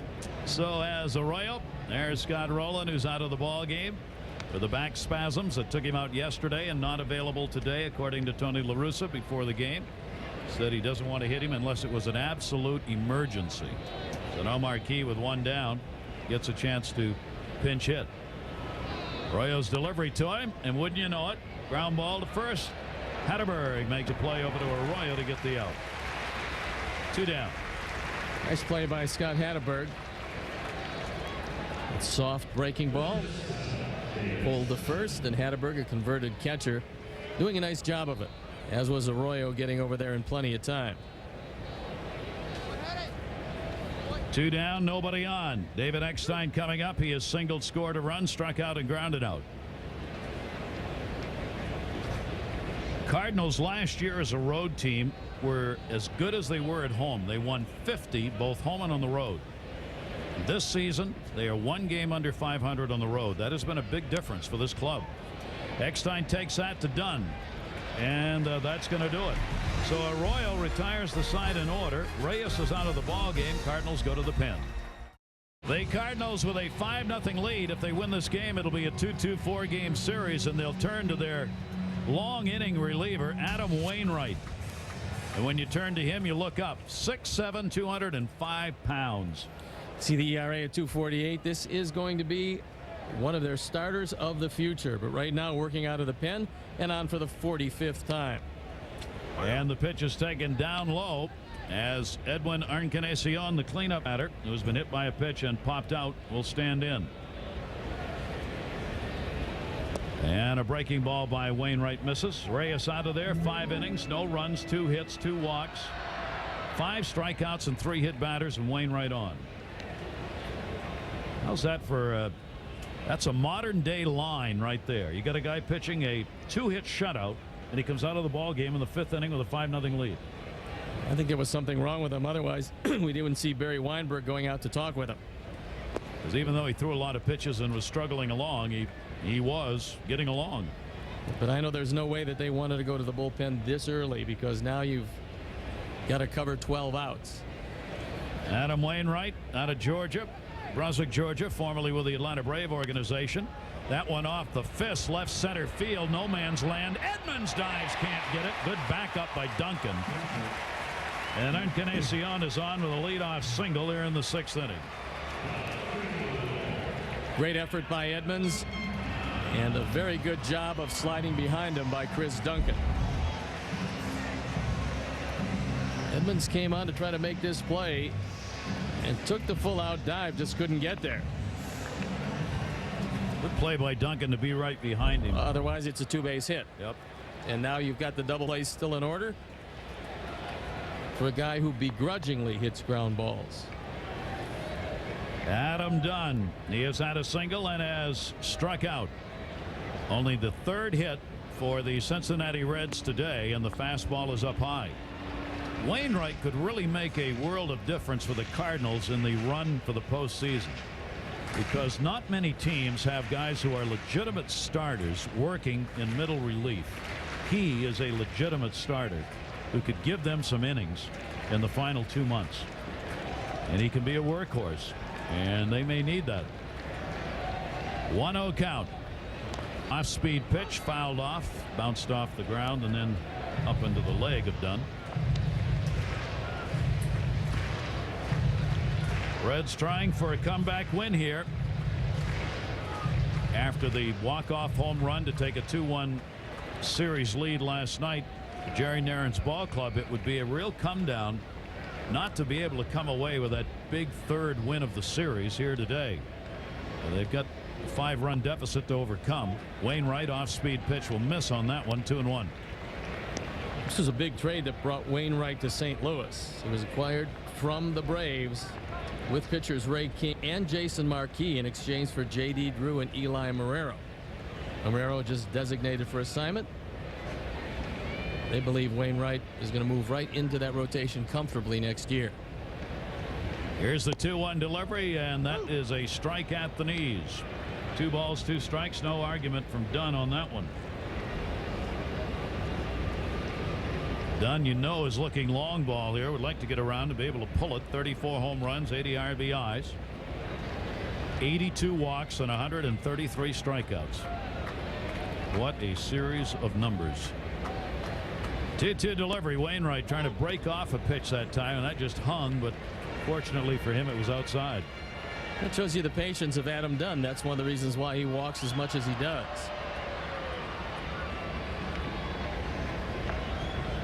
Year after year, an on-base percentage up over 400 for a guy that strikes out like he does is pretty impressive. Pretty amazing. Short lead at first base for Encarnacion. Pujols comes off the bag. Ooh, nasty pitch. Came inside on the fist that time. So Dunn is retired. Wainwright a strikeout. I talked to you about the high fastball with an uppercut power hitter, and you very rarely see contact. That's exactly where the pitch was. A perfect pitch. He got it right under the logo on the inside part of the plate, and Dunn had no chance. Good placement by Wainwright. So good that Dunn took a long extra look out there. That's when hitters are going, oh man, he got me. Here's Phillips up. Brandon Phillips with a runner at first and 1 down.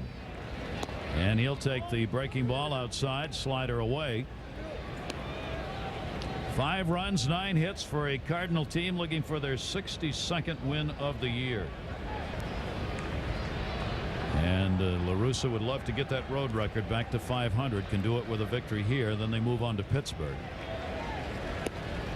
Play a series in Pittsburgh, and then the Reds will be coming right back to St. Louis next week. These two teams seeing a lot of one another in a 2-week period. 9 games. 7 games. The Reds are going to have a shot to climb back into the race in the Central, and if not, try to keep a little daylight between themselves and the rest of the wild card. Wainwright, big time heater upstairs. I remember seeing him just coming back. He had hurt his elbow. He was at the Arizona Fall League. I think it was 2004. He wasn't ready quite yet. The arm wasn't strong enough, but he built it up. He's a big, strong young man. And he's paying his apprenticeship out of the bullpen like Brandon McCarthy is with the Chicago White Sox. He only appeared last year in 2 games at the major league level. His first 2 major league games in his career. Breaking ball had him fooled but missed with a pitch, and a 2-ball 2-strike count. One of the things trying to get it going. One of the things as a pitcher that really aggravates you when you've outguessed the hitter and you know you can get him because most likely he's going to take a surprise breaking ball and then you miss with it. There's no way Phillips is going to swing at that. Just have to dip out of the zone. Now he will look heater on this pitch. Here's the 2-2 delivery, and he got it, and he couldn't catch it. So there is the second strikeout for Wainwright. Take a look at our pitching summary. It is brought to you by Office Depot. Look at Reyes, who did an unbelievable job considering that he was pretty wild here today, but he came away unscathed. As far as Arroyo is concerned, plagued by the long ball once again, and the left-hand hitters have done him in to this point. Given up 3 home runs, all to left-hand hitters. And 2 down here after the leadoff single. Encarnacion remains at first base. David Ross hit by a pitch, and he has struck out. A couple of hits at 6 at-bats, including the walk-off homer last night in this series for Ross. And the breaking ball is there for a strike. Well, he showed the Cardinals last night that he can turn around a high fastball. Jason Isringhausen came on, threw a high fastball up out over the plate, and he hit it about 450 feet to 11 of left center. Yeah, 11 of his 14 home runs have been hit here in Cincinnati for Ross. And a strike taken on the outside corner that he wasn't real sure of, and it's 0-2. This is when you have the luxury of trying to get the hitter out of the strike zone. Either that face-high fastball, the one they call higher than high, or with his good curveball, one of those dipping out of the zone. No reason to throw a strike here, right? Not that I can see. Yeah.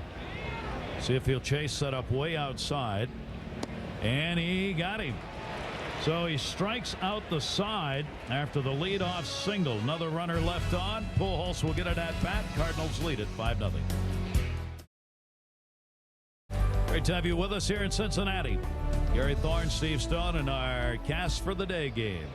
First ball hit in the air to right field. It is deep. Duncan got a hold of it, and it is hauled in by Friel. Chris Duncan, who had his 9th home run his last time up, bidding for another one leading off the 7th inning. Bert Bronson looking for his 10th win. They're painfully aware here in Cincinnati that this is his 10th opportunity at his 10th win. And if they're going to have any hopes at all of catching St. Louis or making the wild card, they're going to have to rejuvenate Bronson Arroyo. He's going to have to hit some better spots and deal with left-handers better than he has today. He is going after a mark he just not as soon have. Since 1900, no major league pitcher has ever won at least 9 of his first 15 and then gone winless for his next 10. If Arroyo does that, it'll be the first time in 106 years that has happened. The Elias Sports Bureau does it again. That one grounded to short. Great play. Castro running throw. Yeah, got him. Good pick. And a great play by Castro. Now you see how valuable utility players are. Castro can play any place on the field, and he makes a great play to his left. Nice effort on the other end by Hatteberg at first base. Gets there just in time. That was a good scoop by Hatteberg, and it took a sure base hit away from Albert Pujols. We mentioned earlier how Hatteberg has turned into a really good first baseman along with the offense he's given the team.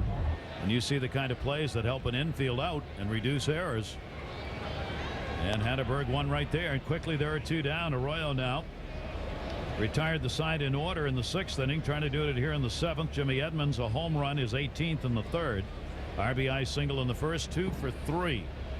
Arroyo's retired the last 7. That coming after the Spezio 2 RBI homer in the 5th inning. Even though he's behind on the scoreboard, what he has successfully done is taken this game deep into the game and kept them out of the bullpen. Because it doesn't get any easier for Cincinnati as they move along. Get Philadelphia over the weekend. Edmonds going the other way. Foul ball. Stays 0-2. How about for an MVP, although their team is probably not going to get there, but Ryan Howard is having just an otherworldly year. I think because the team's not going to get there, he probably won't get it, but he's certainly going to draw some votes. Going to wind up with 50+ home runs. Yeah. Pujols was the early pick when the Cardinals looked like they were going to run away with the division. Then it didn't happen. Pujols has cooled off a little bit. That's no longer an automatic MVP again for Albert Pujols. Arroyo's off-speed pitch. Jimmy Edmonds takes it to right field for a base hit. So Edmonds, who came into the game 0 for 9 against Arroyo in 4 at-bats today, has had 2 singles and a home run. And he is on with the 10th hit of the ball game for the Cardinals. They'll try and expand that lead they've got here in the 7th inning. Scott Spezio. Spezio came in 0 for 7 against Arroyo. He has picked up a walk, a ground ball out, and a 2 RBI homer. That came in the 5th inning. Here it is. Well, although Spezio is a better right-hand hitter for average, he's got much more power left-handed. All 8 of his home runs, including that one from the left side. Breaking ball that turns away from him. Steve, you tell you about the left-handers. The left-handers now have gone 7 for 14, 3 home runs and 5 RBIs today against Arroyo. That's why they're going to have to change the game plan if Bronson's going to have some success. He came into the league, maybe surprised a few left-handers the first time around. Now they're very familiar with that sweeping breaking ball coming in, and he's going to have to do something with his fastball. Either learn how to consistently sink it or cut it. Something to neutralize the left-hand hitters, because last 10 starts, they're killing him. He is now, with the 3 home runs he's given up today to left-handers, he's given up 19 of the 26 home runs he surrendered to left-handed hitters. And he's grinding along here in the 7th inning with Spezio, another lefty up there. Switch hitter. Takes that one to right field. Friel come right back to where he was standing and put it away. No runs, 1 hit, no errors, 1 left on. 7th inning stretch time, our day game from Cincinnati. Put some balls out there in the Ohio River. Well, maybe not that far. Would have to be on the hop, about 10 of them actually, to get there. To string together a few hits first. Yeah. Running out of time here in this ball game. Reyes went 5, no runs, 2 hits. Wainwright on in relief, gave up a leadoff single and struck the side out in the 6th.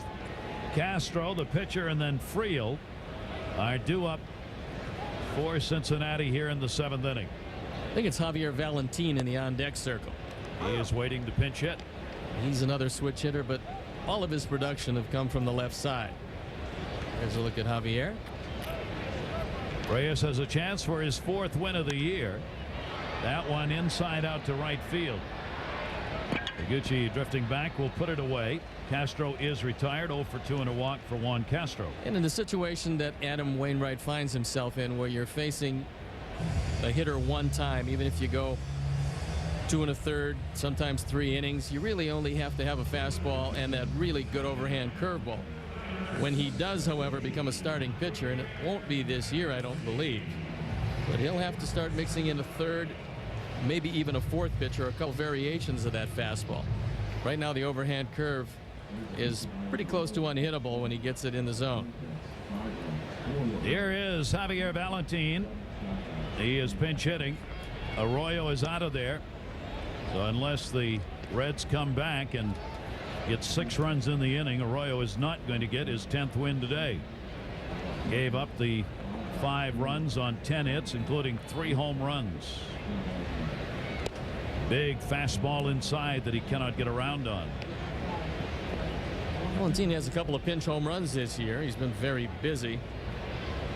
35 pinch hit appearances. Only 2 of them as a right-hand hitter. Far and away their leader coming off the bench in that department. He's got 17 at bats as a right-hander and 121 from this side of the plate. It's one of the reasons why Wayne Kriske talked about Todd Hollandsworth and his importance. He's a left-handed bat they can use off the bench and keep Valentin, who's one of their catchers, still available. Wainwright with 1 down and nobody on comes in with a breaking ball, bounced to Bennett. Valentin will take that in a 2-ball 2-strike count.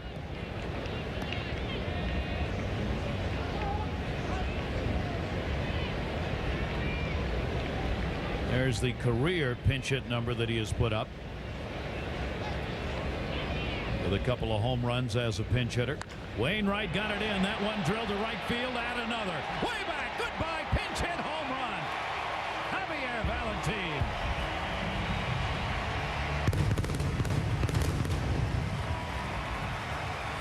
That a no-doubter. The Reds on the board. The shutout gone, and it's a 4-run deficit. And the one thing about the Reds in this ballpark, with this offense, you just can never put anything in the win column until that 27th out.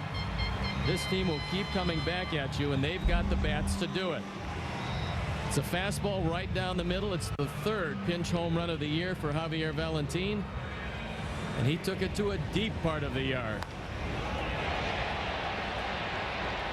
The 6th home run that Wainwright has given up this season with the Cardinals.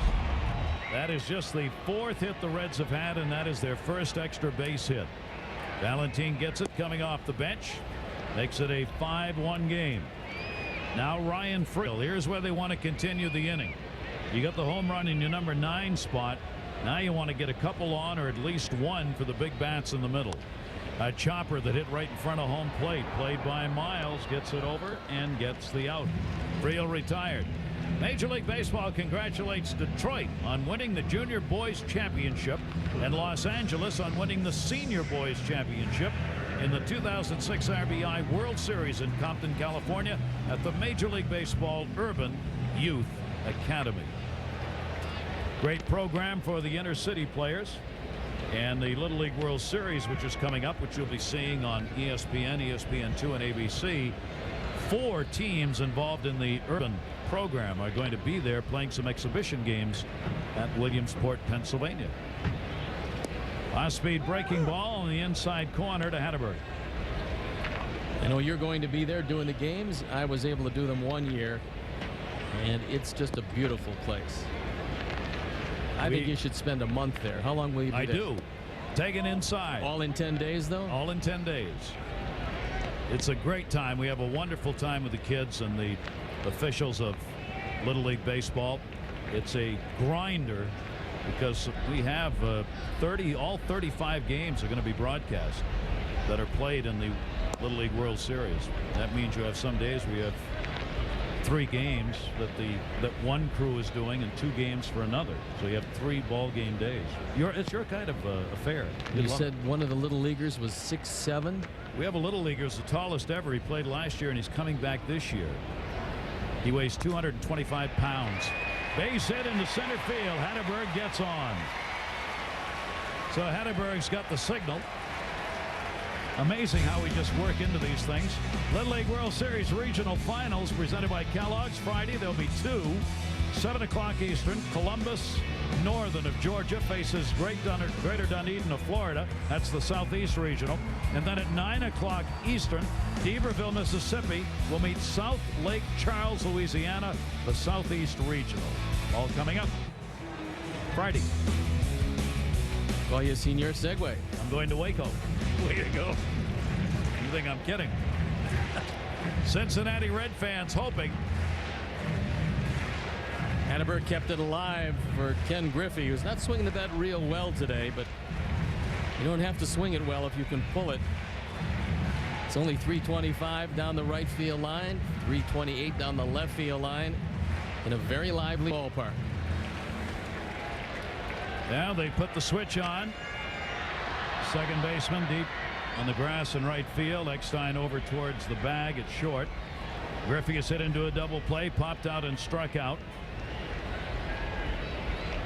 5-game hit streak coming into this game. He is now 4 for 15 in this series. Wainwright misses inside. Look at the defense for Griffey. And bunt down to third and get on, but that's not what he gets paid for. 1 strikeout. 2 down. That's going to be a base hit up the middle. Making the turn is Hatterberg. He'll go to third. Jimmy Edmonds will get it back in. 2 on, 2 down.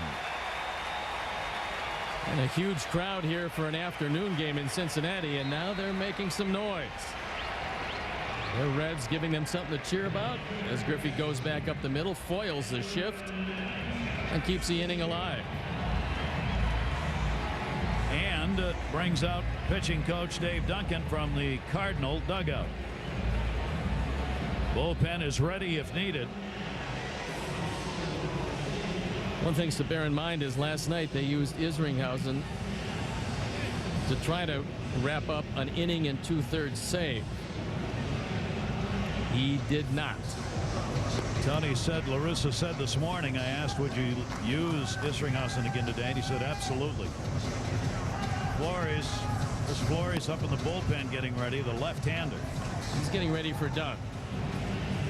You've got Encarnacion, the cleanup batter, then Adam Dunn. Encarnacion, a right-handed hitter, so La Russa will hope that Wainwright can get the final out here in the 7th. He surrendered the homer to Valentin, the pinch hitter. Now 1st and 3rd.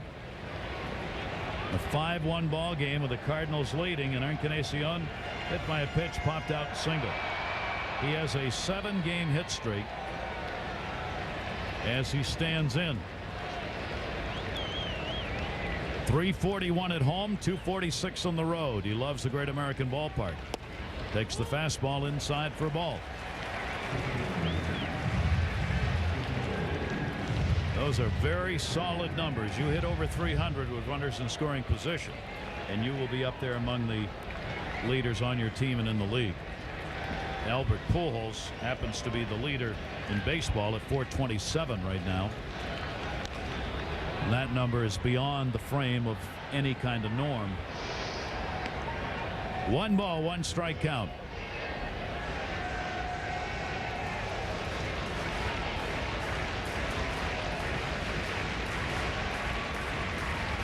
Big Adam Wainwright and Encarnacion doing battle. Hatterberg on at third base. Griffey with a single is on at first. Pitches from the first base side of that slab, and the fastball misses up high. 2 ball, 1 strike count.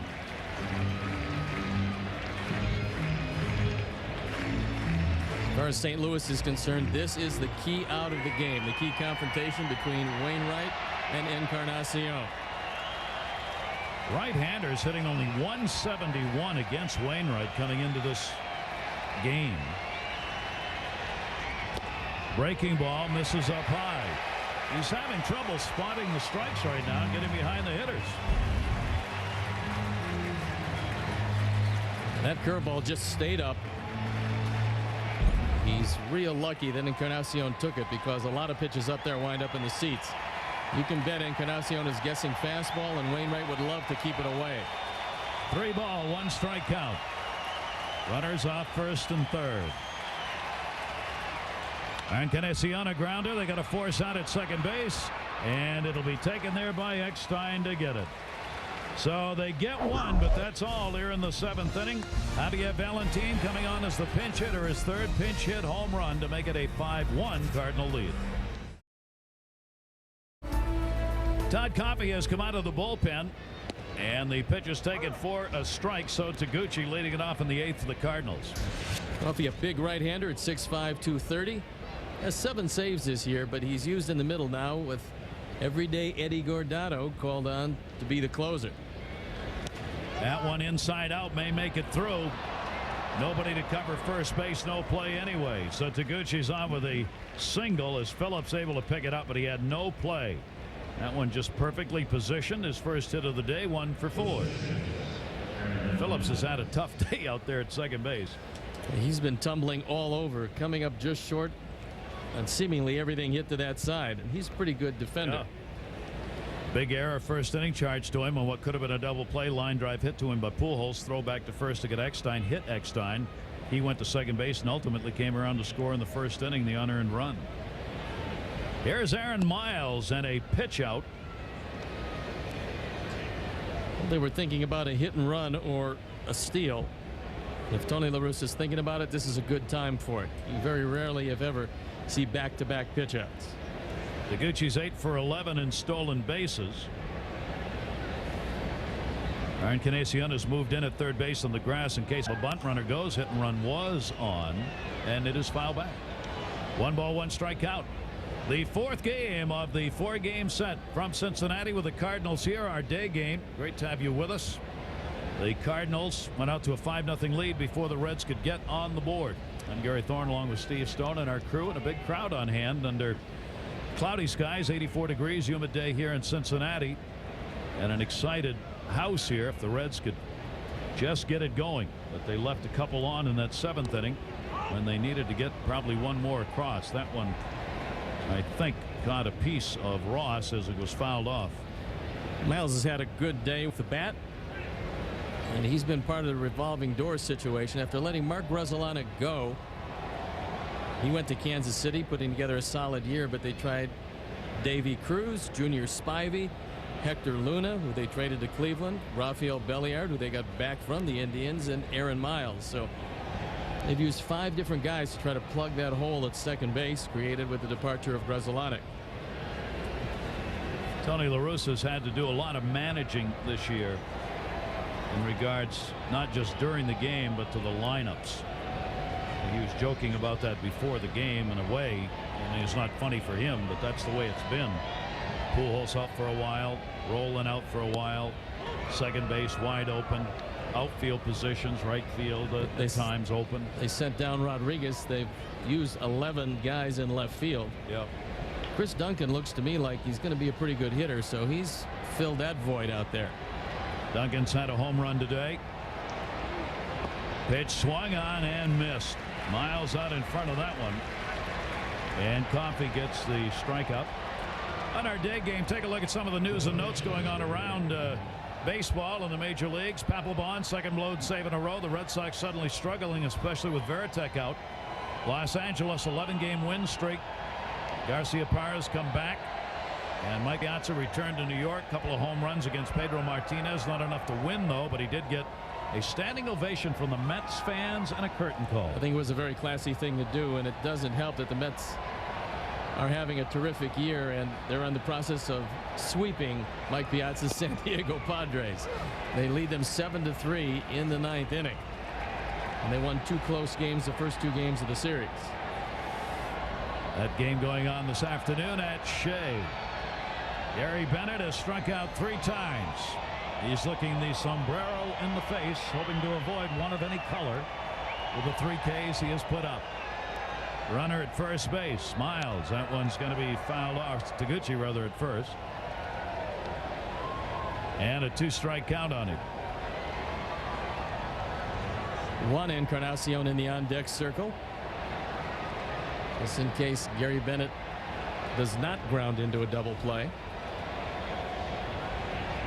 Sometimes you help the ball club by no contact. That's right. There's Encarnacion loosening up. 11 hits on the board for the Cardinals now. 6 for the Reds. Coffey's pitch hit out to right field. Friel drifting over towards the alley. And there are 2 down. So Bennett's got an 0 for 4, but no K on that one. And Coffey, after giving up the leadoff singles, got a chance to get out of the inning. Encarnacion will be coming on. Wainwright. He'll hit in Wainwright's spot. So Wainwright worked a couple of innings. Gave up the home run. The lone run on the board. Encarnacion got off to a terrible start this year, but has that batting average up to .285. It's at 16 homers, driven in 62. So with the retirement of Larry Walker, Encarnacion was brought in to play right field. They were really worried about him early, but he started to come alive. So Tom Hume goes to the mound, and they want to talk about just exactly what they're going to do to retire Encarnacion. Dangerous ball player in this ballpark in particular, because he can pull the ball and he does have power. And you make a mistake to him and he'll get that run right back. Encarnacion 1 for 4 as a pinch hitter. So Tommy Hume has his say on what they want to throw here to Encarnacion, and he'll come back to the batter's box.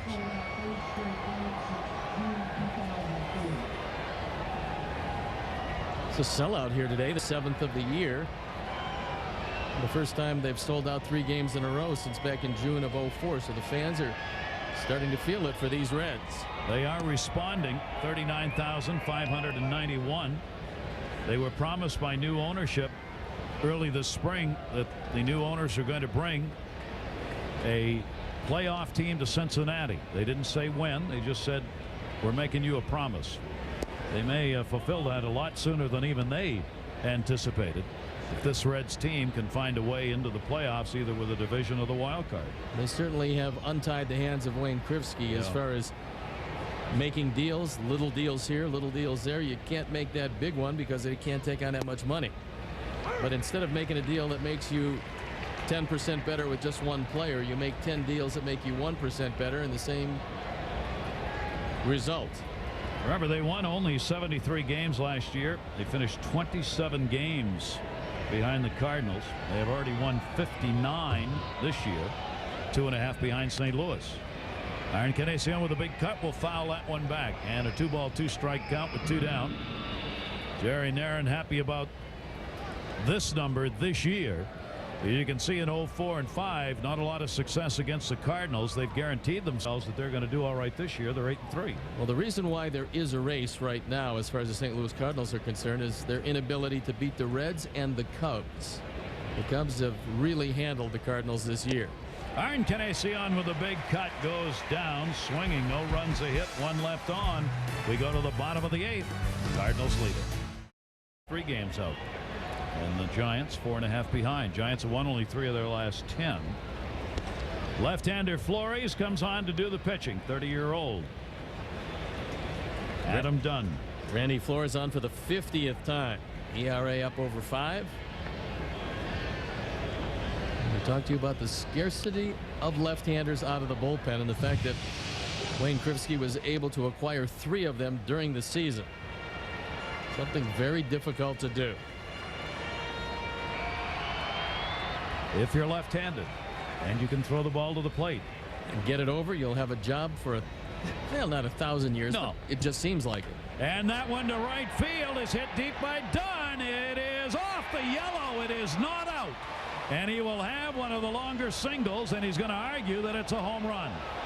First base umpire Larry Young immediately signaled that it was in play. Now, if it hits that yellow marker, it's out of here. Well, there's no doubt it hit the yellow marker. But it didn't go out. No, it hit the yellow marker and it was in here. And Tony La Russa is going to take this opportunity while Jerry Narron is arguing with Larry Young to make a change.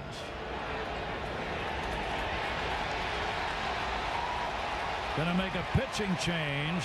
La Russa will. Dunn is at least on first. And it looks like that's all.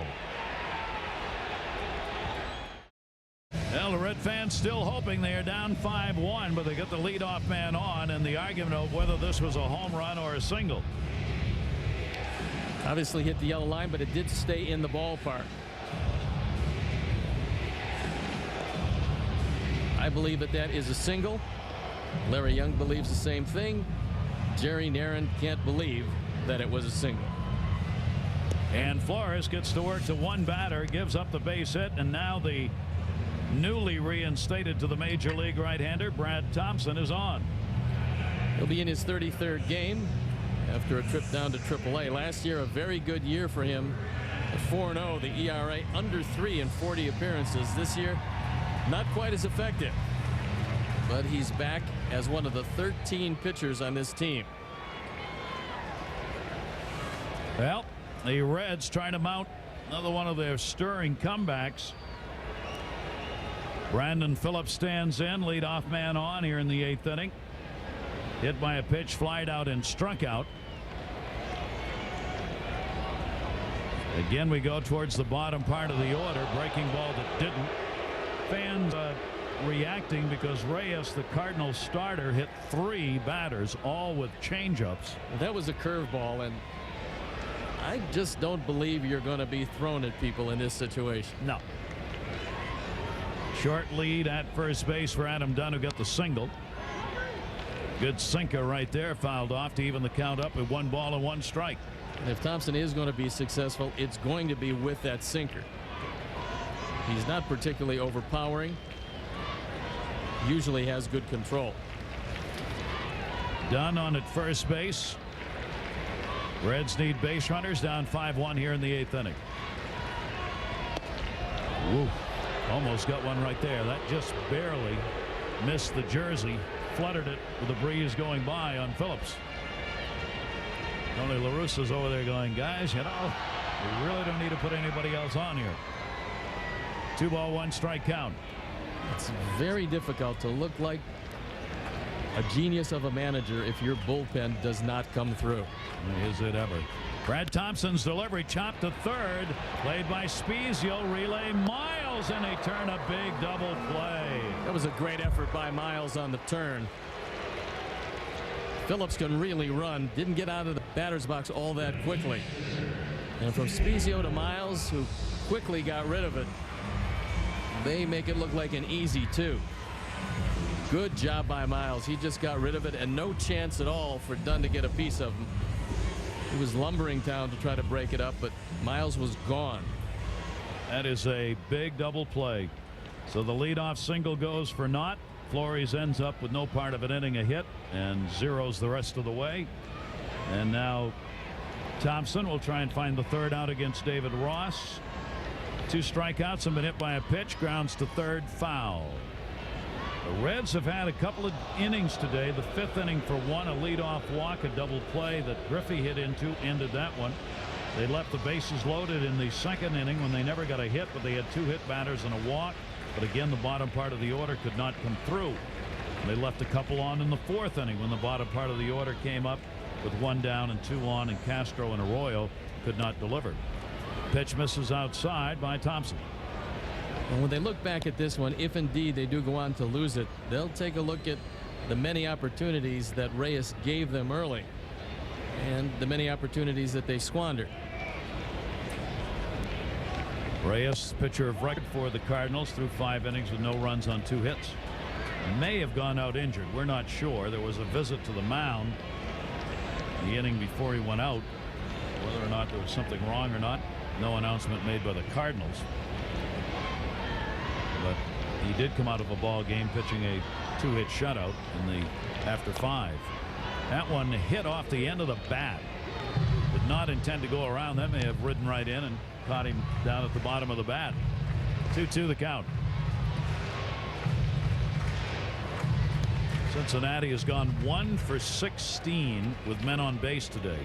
That's what we were talking about, with opportunities to try and move somebody around, and they just have not been able to do it. This is the ball club that's ranked 2nd and 3rd in the league in on-base percentage and slugging percentage. That's how they've been winning games. But today, Cardinal pitchers have held it down, and Jerry Naren's club's not been able to find the big hits.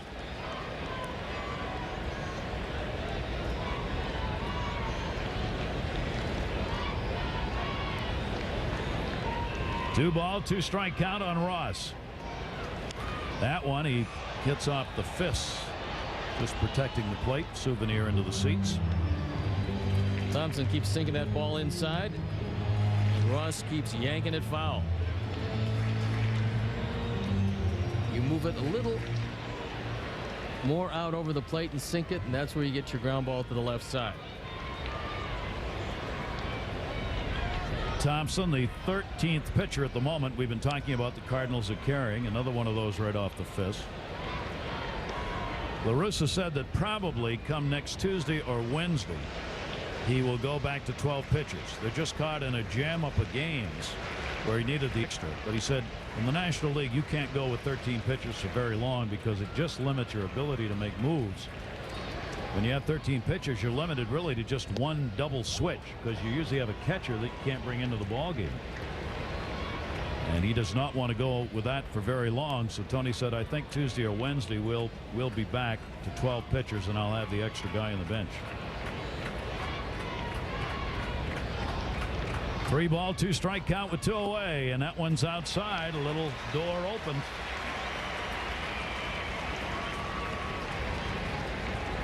Two down, 1 on. And Juan Castro, the number 8 hitter, coming up. 2 fly balls to right and a walk today. Recently acquired Todd Hollinsworth in the on-deck circle if Castro can keep it alive. Here's a look at Todd. Originally came up as a Rookie of the Year with the Los Angeles Dodgers, and he's made the rounds since then. 5 consecutive Rookies of the Year with the Dodgers during those years. He was 96. 2 down, runner at first base. Castro outside of first, foul ball.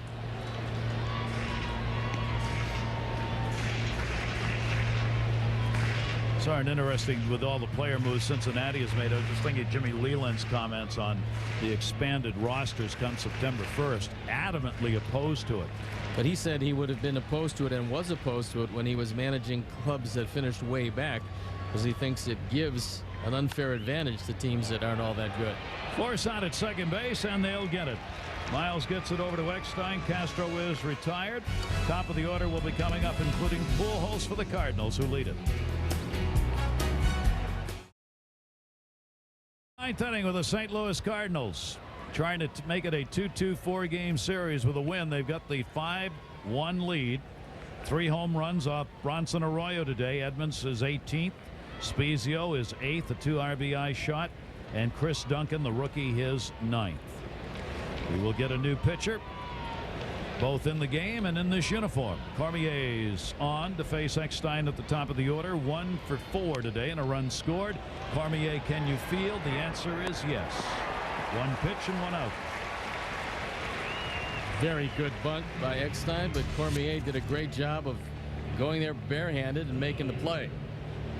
See the ERA below 2 overall. 48 appearances before he got here to Cincinnati. With Cincinnati on for the 6th time, and ERA up over 5. But that play will keep you out of some trouble. Yes, it will. You don't want Eckstein on. He was acquired on the 31st of July from the Phillies. Minor league pitcher going the other way. Debut on the 1st in a loss against Los Angeles. Real Cormier now. Left-hander out of the bullpen against Chris Duncan. Duncan got his home run in the 5th inning, leading it off. He is 1 for 4. Takes that pitch down low. This was a no-doubter. It's a breaking ball that didn't break very well, and Chris Duncan hit it way back. Duncan among the rookie leaders offensively. He is 3rd in batting average among rookies and moving his way up the charts in the home run department as well, with 9 and 22 RBIs.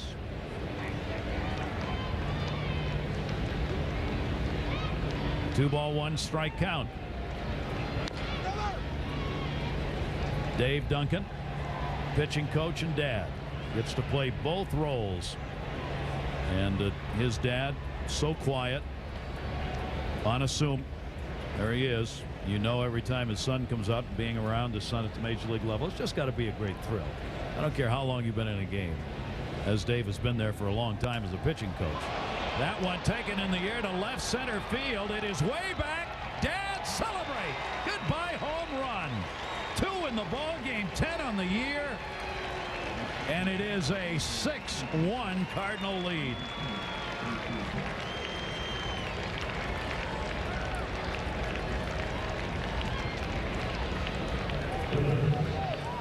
We told you how lively the gaps are in this ballpark.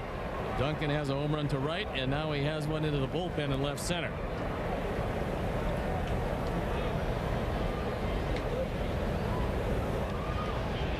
So the Cardinals get that run back, his first career multi-home run game. That is going to be hit number 12 for the Cardinals, and the 4th home run they've hit in this game. And a shot to second base. Phillips, as Albert Pujols has had a couple of line drives at Phillips today.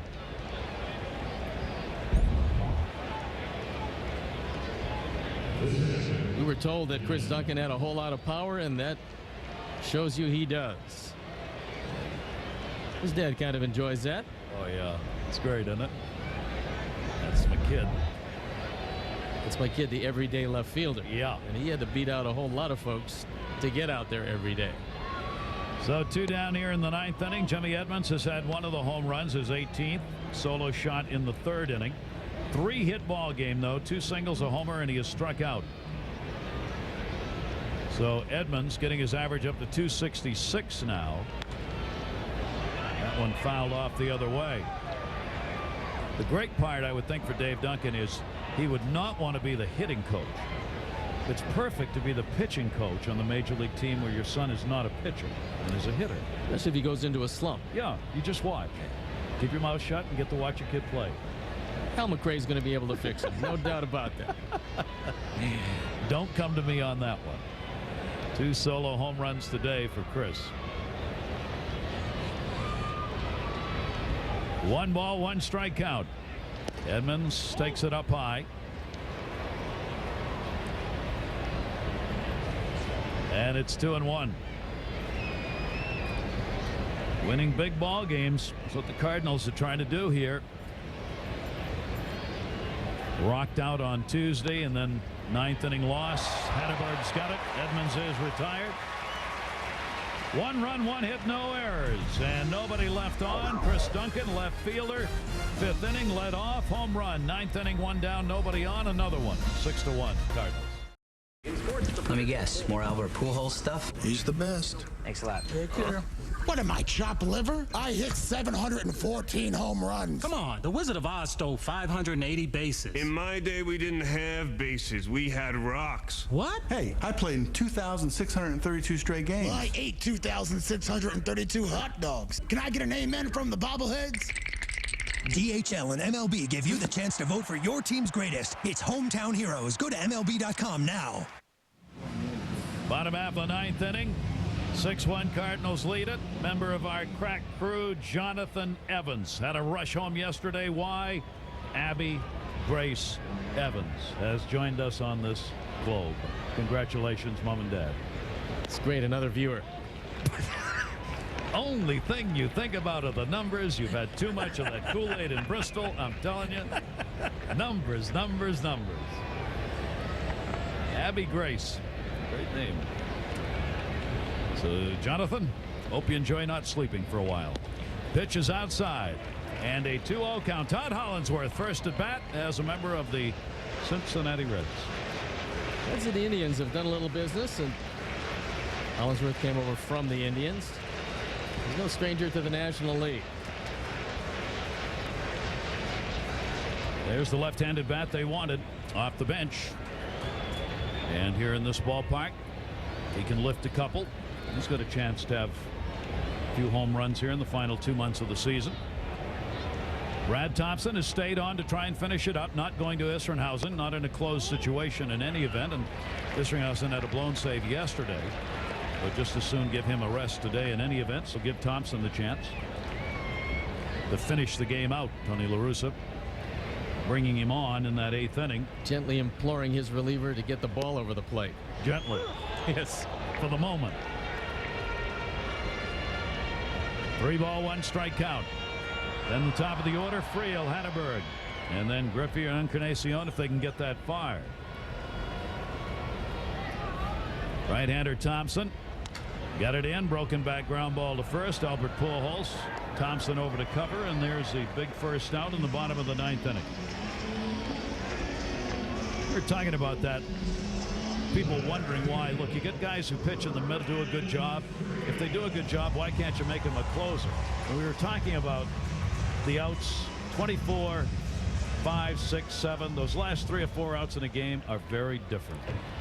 Well, it seems like you can take a guy with great stuff as a setup man and move him to the closing role, and it's very difficult for him to nail it down. There's a lot of good setup men around, although they are not without their value. They're very valuable also in this day and age, but guys who can come in at the end, especially with runners in scoring position, Mariano Rivera, guys like that, Billy Wagner, tough. Eckstein had it lined up. Pujols reaches and gets it. They got the out. Friel is retired. Take a look what's coming up. Very big series in Chicago with the Tigers coming to town. Of course, the Giants and Dodgers, that great rivalry, and the Angels and Yankees. Maybe, just maybe, playoff preview or 2 in there. Red Sox have lost 4 in a row, falling 3 games behind the Yankees. Detroit still 8.5 up on the Minnesota Twins, making a vicious run in the Central. Ron Gardenhire, their skipper, saying our goal is not to be the wild card team. Our goal is to overtake Detroit. Their chances of doing it, good he luck. admits, not good. Not good, especially with Liriano out, and he's out for an indefinite period with some elbow problems. He's their future. I don't think they're going to mess around with him if there's any question whatsoever. However, in the wild card department, they are a half game ahead of Chicago and a game and a half ahead of Boston. It'll be a great wild card run. Oh, great job by the Twins. We have seen some clubs with tremendous efforts this season. New York Yankees, for one, with all the injuries. Minnesota looked like they were just going to fall in May and June and be out of it. The Reds, one of the most surprising teams in baseball. Detroit, the most surprising team in baseball. Without a shadow of a doubt. And the best team in baseball. Hatterberg, 2 down, nobody on in the 9th inning. He'll get a gapper, over to get it Duncan, and can't. Plays it on a hop. So Scott Hatterberg will keep it alive for the Reds here in the 9th with a 2-out single.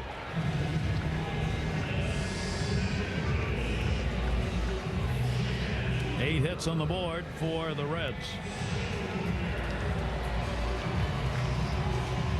They've had only one extra base hit, the home run by Javier Valentin as a pinch hitter.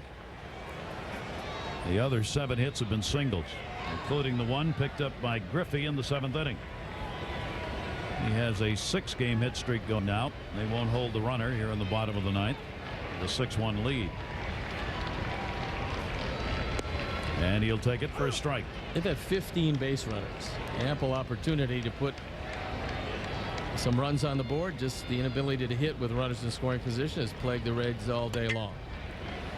Starter Reyes could be the winner for the Cardinals. He'd be 4-5. Bronson Arroyo could be the first guy in 106 years to start out with 9 wins and then go 10 consecutive starts without getting his 10th victory. If he loses, he'll be 9-8 and 0-5-5 in his last 10 starts. Griffey towards second base. That'll be played to first by Miles, and that is that. The Cardinals come back to take the 4th game of this series and make it a 2-2 series. Really nothing happened very much except 4 clicks off the schedule. That's all Tony La Russa wanted after dropping 2 of the first 3. So they're exactly where they started. 3.5 games up, 4 in the loss column, and St. Louis still has the division lead. Reyes wins at 4-5. Bronson Arroyo 9-8 is the loser. There was no save in this ball game, and the Cardinals used the long ball to win this one 6-1. Next on ESPN, Outside the Lines, coming up. Steve Stone and all of our crew here in Cincinnati. I'm Gary Thorne. Thanks for joining us. This has been a presentation of ESPN, the worldwide leader in sports. The St. Louis Cardinals maintain that lead of 3.5 games over Cincinnati by splitting this 4-game set. From Cincinnati, we bid you adieu.